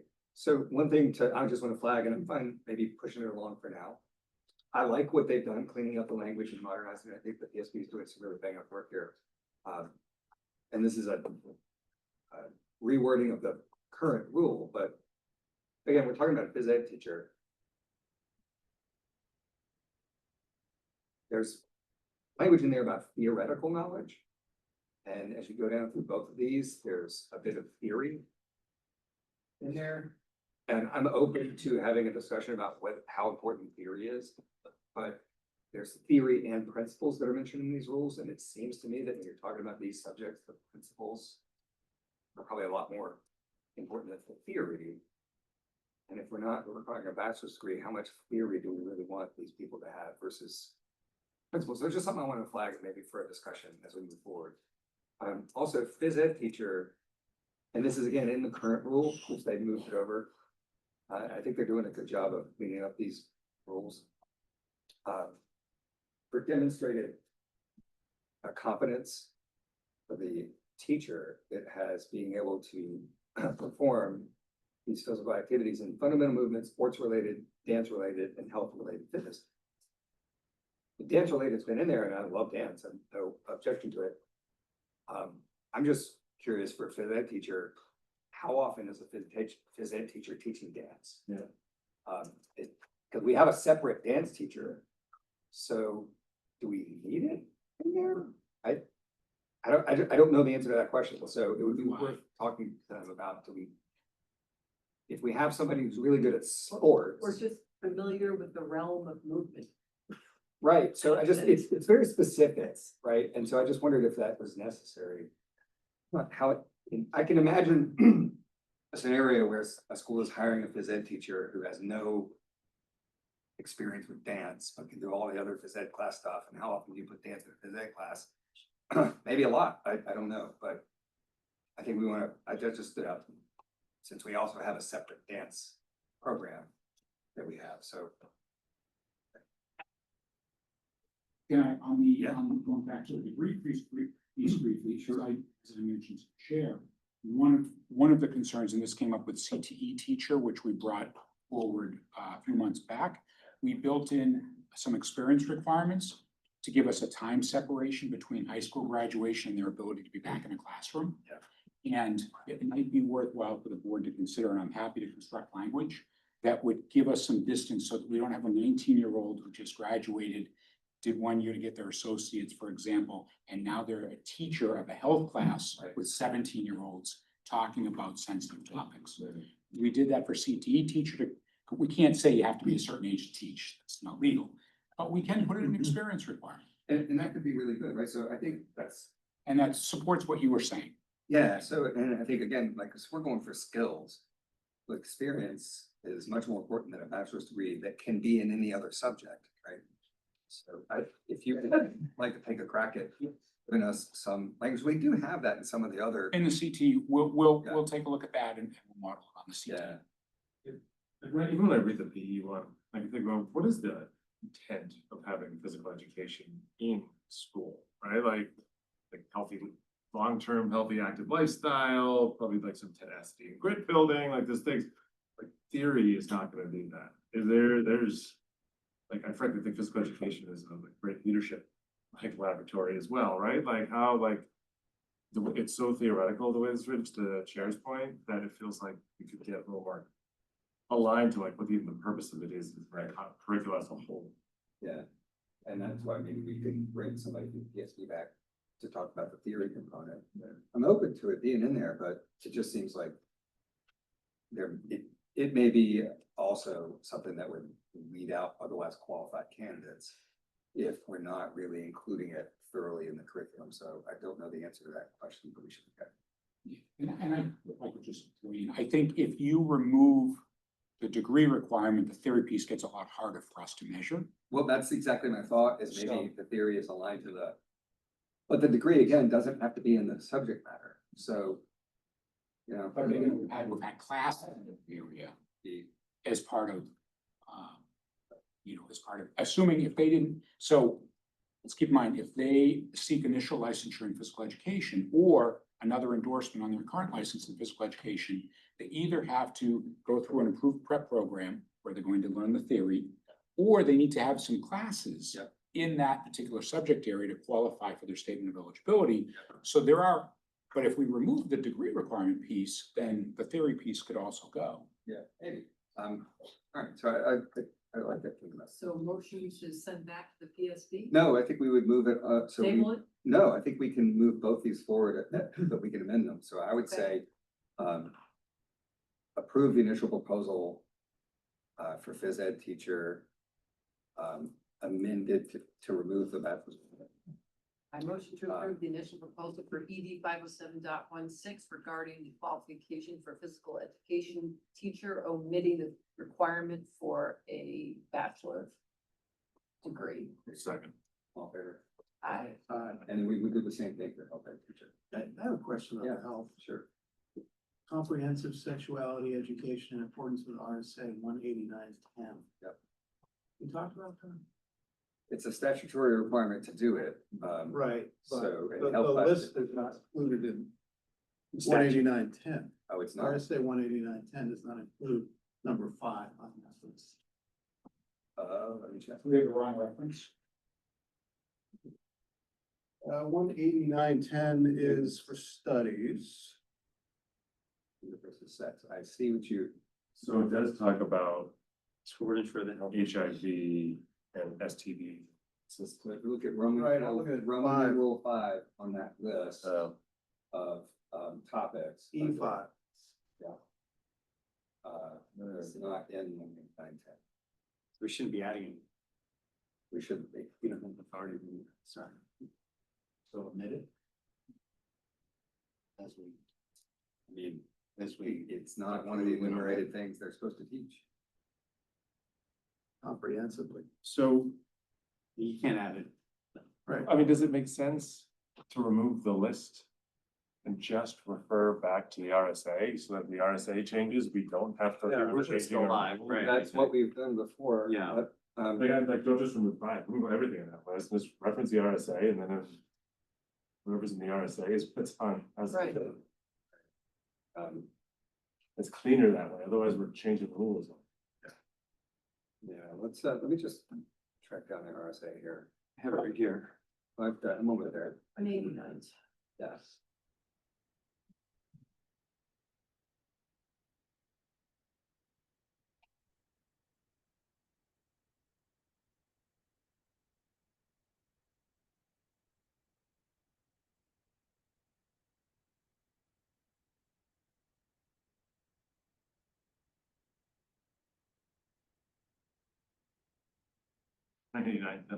Fine. RSA, paragraph 2 and paragraph 3, seem very unrelated. Isn't that your most? Yeah.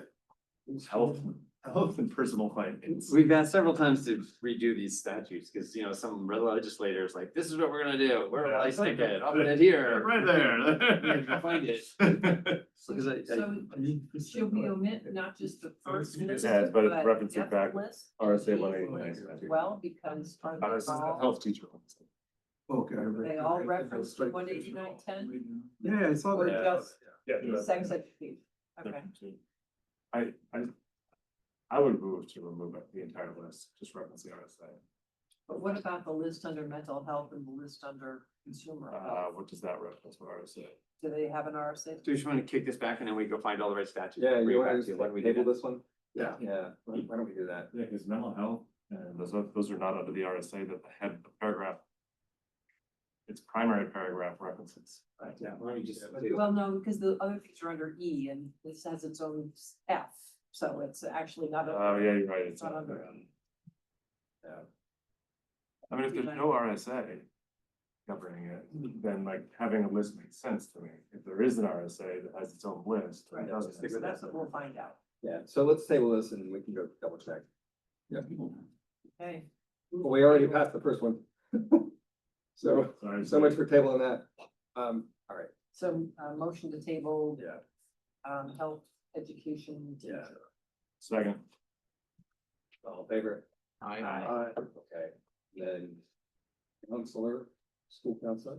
What do we think of that? Just to actually, just to let you know too, like this should have, it would hopefully get kicked back by OLS as well, Yeah. observing what you observe, Yeah. because we don't have statutory authority to add that anyway, so. Yeah, so we'll take that up. Anybody have any questions or thoughts about school counseling? Does this have references as well? Should clean up. Well, I don't know that the statute would have a list of things on counseling. No. It's not the same, it's not like. All right,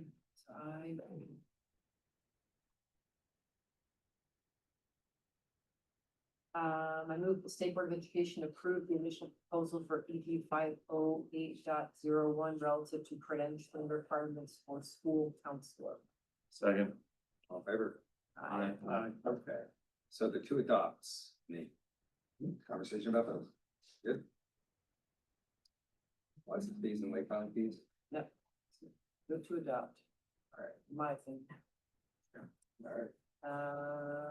I move the State Board of Education adopt 505.09 relative to educator licensing fees. Can we do this slate?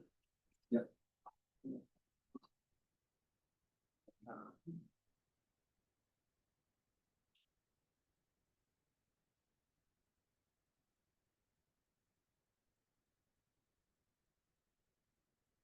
And 509.04 and ED 509.05 relative to late filing fees regarding licensure renewal. Second. All in favor? Abstain.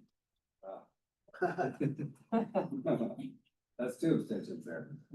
Okay. Thanks a lot. Okay, thank you. Thank you. Thank you, sir. Commissioner's update. Okay, I'm not gonna give you a normal update. This is my Okay. last one. All right. I think so, anyway. We're gonna see how the rest of the open process, right? So I just, oh, you want to, no, I'm not gonna talk for that long, but I just, what's that? Interpretive dance. Figured that out, didn't we? So I just want to thank all of you. I mean, some of you are newer on the board, some of you not as new. But it has been an honor serving with you for these past 8 years. It has been fun. I know it doesn't always seem like that, but you know, even in the worst days, you know, those are people who have opinions and they're allowed to have opinions and stuff like that. And it's never been offensive to me. I've never taken any of the criticism directed at me personally. Because I only came here as a quote, as a volunteer. I've told people frequently, like, don't give me too much crap because I'm a volunteer. And, you know, number two, like the cause that we're fighting for is real, these children. And many of you have children that have been in the system and gone through the system, experienced some of the good aspects of the system and experienced some of the hardships associated with the system. And so I just think every day we need to be thinking about and focusing on you know, trying to create pathways for kids to be successful because we love children. And, you know, that is the bottom line. That has been my singular motivation. So, again, coming back to, and I don't want to dwell on the criticism that I've received over the years, but when there has been criticism, it just couldn't land because had nothing to do with what I was trying to get done. So it didn't really matter. And I hope that this board will continue to hold this department accountable. I think Caitlin is a great choice moving in that direction, but to continue to hold us accountable. You know, for the work we do, down to the little thing that you just did, which was great. Like, hey, it's on the statute. Like, what are we doing this for, right? To the big picture of making sure that we stay a student-centered system that is focused on the bright futures for the next generation of kids. Go into a long speechification as to why that is so important, but I think that you all understand that and get that. And so again, it's been a pleasure serving with you. And oftentimes people say like, well, what are you doing next? And the only thing, I'm gonna finish this job well, because I told Kelly that I would, you know, finish this out. And so just whatever that, you know, whenever that happens, I'll be ready to go. The only thing I have definitively is don't call me the first week in October. I will be on the Amalfi Coast with my wife, enjoying myself. But after that, not sure what the next chapter will be. As I also mention people sometimes, like this is my third retirement, so I'm good at it. So we'll see how long this one lasts. Thank you for being there, and it was a pleasure serving with all of you. It was a real pleasure serving.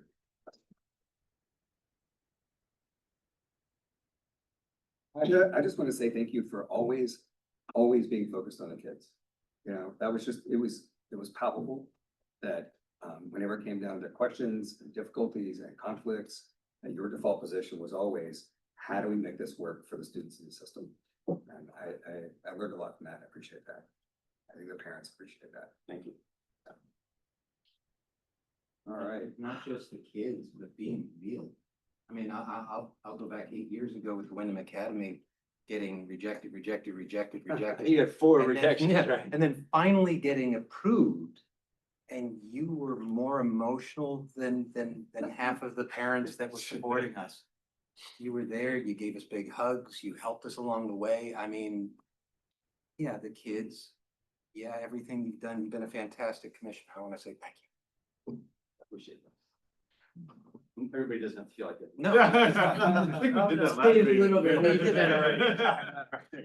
Probably do it next meeting too, though. Yeah, probably. Just to cover our bases. But, Yeah, I don't know if I'll be here next meeting. So, Caitlin's schedule will be, so now, we've done the consultation. So on June 25th, there will be hopefully a nomination, by the governors to, nominate, Caitlin for that position. The next governor and council meeting after that is July 9th. So you have your meeting right after that. Yeah. I'm hoping, the timing isn't great, but I'm hoping that between the 25th and July 9th, we can get in a public hearing for Caitlin. Because of the holiday weekend there, we got to make sure we can get all the counselors together. And so I've been giving people heads up already, like whatever you had planned during the holiday week, unplanned, right? Like we're gonna have a barbecue hearing for Caitlin, see if she can grill, and so that really is kind of how the timing should work. Yeah. And then, as you know, too, like, I don't know if you know this, but this building is gonna be somewhat disrupted in a couple weeks. So when the building got taken over, then Department of Administrative Services felt it an obligation to clean the carpets on the 3rd floor. And by doing so, they detached all of the carpet squares, which is why you have all that tape on the floor. And so all of the carpet needs to be replaced. Exactly. You're like, good job, cleaners. Guess there was a little too much. He had turned the steam volume up a little bit too high. So all the mastic had gotten dissolved. And since all of the carpet is going to be gone, then they're going to paint as well. So it's going to be about a month disruption, during the time that the Department of Administrative Services, does some repairs on the 3rd floor. So it'll just be, if you're calling people, it's going to be a little bit topsy-turvy. You can't even relocate the Castros because it's relocating too. So Oh, you're that kidding? Where's it The one going? in Bedford, the one in Concord is moving, so. Oh, okay. Yeah. I've never been to that one, so So it's. When asked about working with you, the list of what you've accomplished is myriad long, I'm proud of what we've gotten done a lot. because of you as well, right? Like, Well, you all took some heat too. There were days. Yeah. but I remember our first meeting and I just sat there like, people do this to people? I just couldn't believe it. But what I wanted to say is that there's no more authentic and greater advocate for children and families than. Thank you. And it's been every day. I'm gonna wear that one as a badge. of Yeah. honor. You should wear that because it's been an absolute pleasure. Thanks. And when I said I was really excited about Caitlin becoming it, I was Bittersweet. kind of kidding. She's gonna do a great job. She is. It's gonna be great.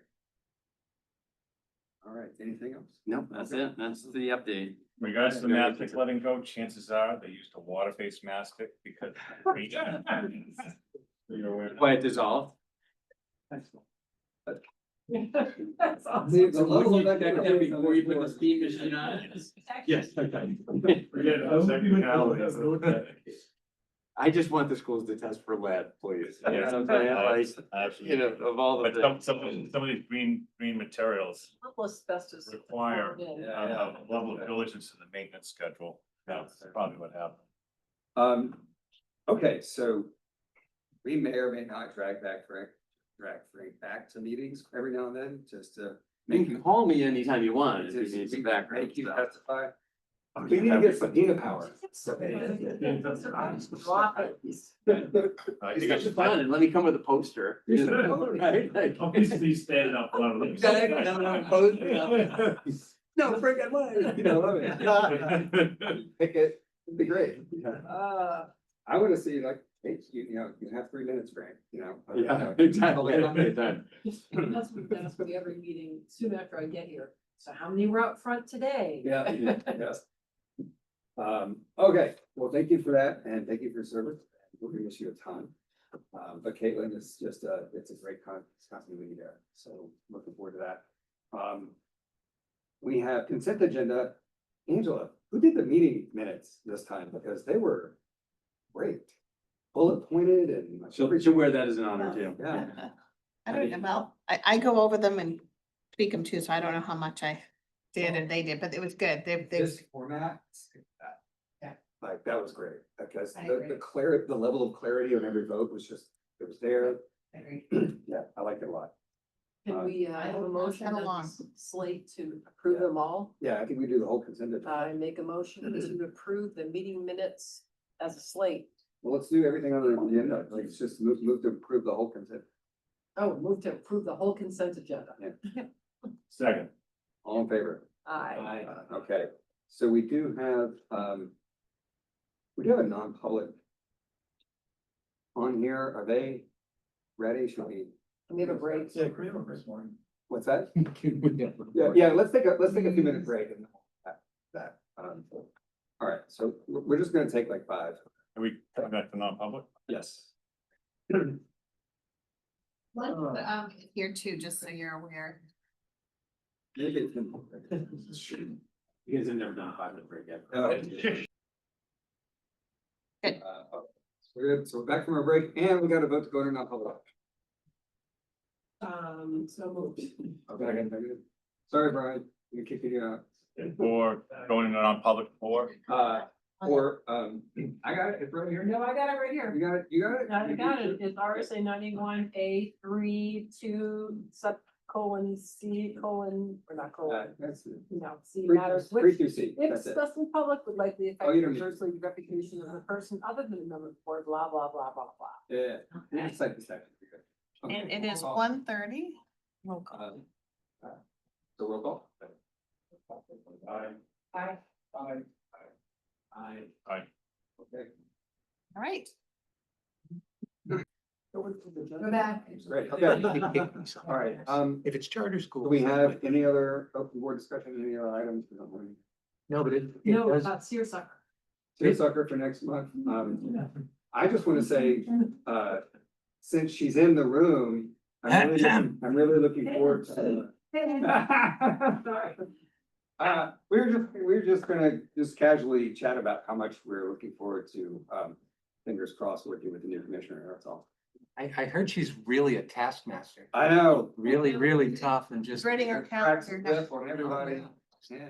I don't know. Great. All right. And if you need any hints on how to corral them, I gotcha. Oh, thank you. Don't talk to her, no, you do, that's not allowed. Okay, so we good? We did skip over the board, language for, Yeah, charter school but the- boards, which I get it totally, but this is a perfect example It's of why perfect. it's needed. So just so you guys know, I think we've addressed this before, but that's still tabled because, it touches a whole bunch of statutes and a whole bunch of rules. So we're having this, we talked to the lawyers. So, so they'll be massaging things and looking and making sure we don't accidentally do something. That's where we are. All right, so both of them. We need to seal, right? Oh, wait, no, Motion to yes, seal motion to seal the minutes. So that was Ann, second. Great. Okay. Roll call. Aye. Aye. Yes. Motion to adjourn. No, Raj, I know, like, would you want to do your book next month, maybe even? I will be here. I'll be back. Oh, you won't be here. So can you just give us a quick, like a quick summary? Raj has a really cool book, that you did. So, my past 12 years of work has been, how do you build confidence, creativity, critical thinking in kids? My research was on creating future innovators and entrepreneurs at MIT, and after that I became a professor to continue the same research. So I finally found that the right time to engage with children to build their confidence is when they're middle school. Okay, by the time they are in high school, most of them have lost their confidence in themselves. The creativity has been killed by the school system itself, the rote learning and exam-based evaluations and such. So to reach kids in middle school, how do you train them in things that that are outside? How do you teach them to learn? Kids are already exploratory learners. School systems kill that. how do you kind of rebuild that ability to learn on their own? My research primarily created, I'm a product designer, I'm a physicist and an engineer, and a serial entrepreneur in the past 20 years. I did about 130 or so workshops all around the world with children to see how do they learn, collected data. And what you see is that keep taking them outside the comfort zone through challenges, through projects. So in 2 days, they learn mechanical design, electronics, coding. They design a product, they make a movie, they make a presentation in 2 days with zero past experience. You can see, I have given several TED Talks on this. So finally I crunched it down and said, okay, now I cannot go back and teach every single place. So I created a course that schools could offer themselves. And Japan has picked it up, and now that's why I keep going there every other month. Several middle schools are, so it is through comics. They call it manga, but it's basically comics. How do you expose a concept through an adventure and then give them workbooks to, do a little bit and then come to class and they actually do some projects. So I created currently 11 books in coding, mechanical design, ideation, storytelling, all these kind of things. I just left a whole bunch of books outside, and I also have a set of books here. So my real question is, how do you bring it back into because most of our discussions here for the last 1 year has been about current problems or the past problems. We are not looking at what is going to hit us very soon. How do we train these kids for skilling, for skills that they can deal with in the new age of AI and everything else? And so I think if we don't do it, I don't know who else can do it. I like the comment part. That's really cool. So when it became, Coding book. Yeah. I don't know a thing about coding and I would like to learn. Well, the coding is not about teaching them how to code. It's about how to think like a computer, how to think in logic. So you don't even see one line of code on it. But once you start to learn, this is how you start to, how do you take a recipe and convert it into an algorithm? That's coding. So I had to bring it down to the level that kids can understand and then build from there.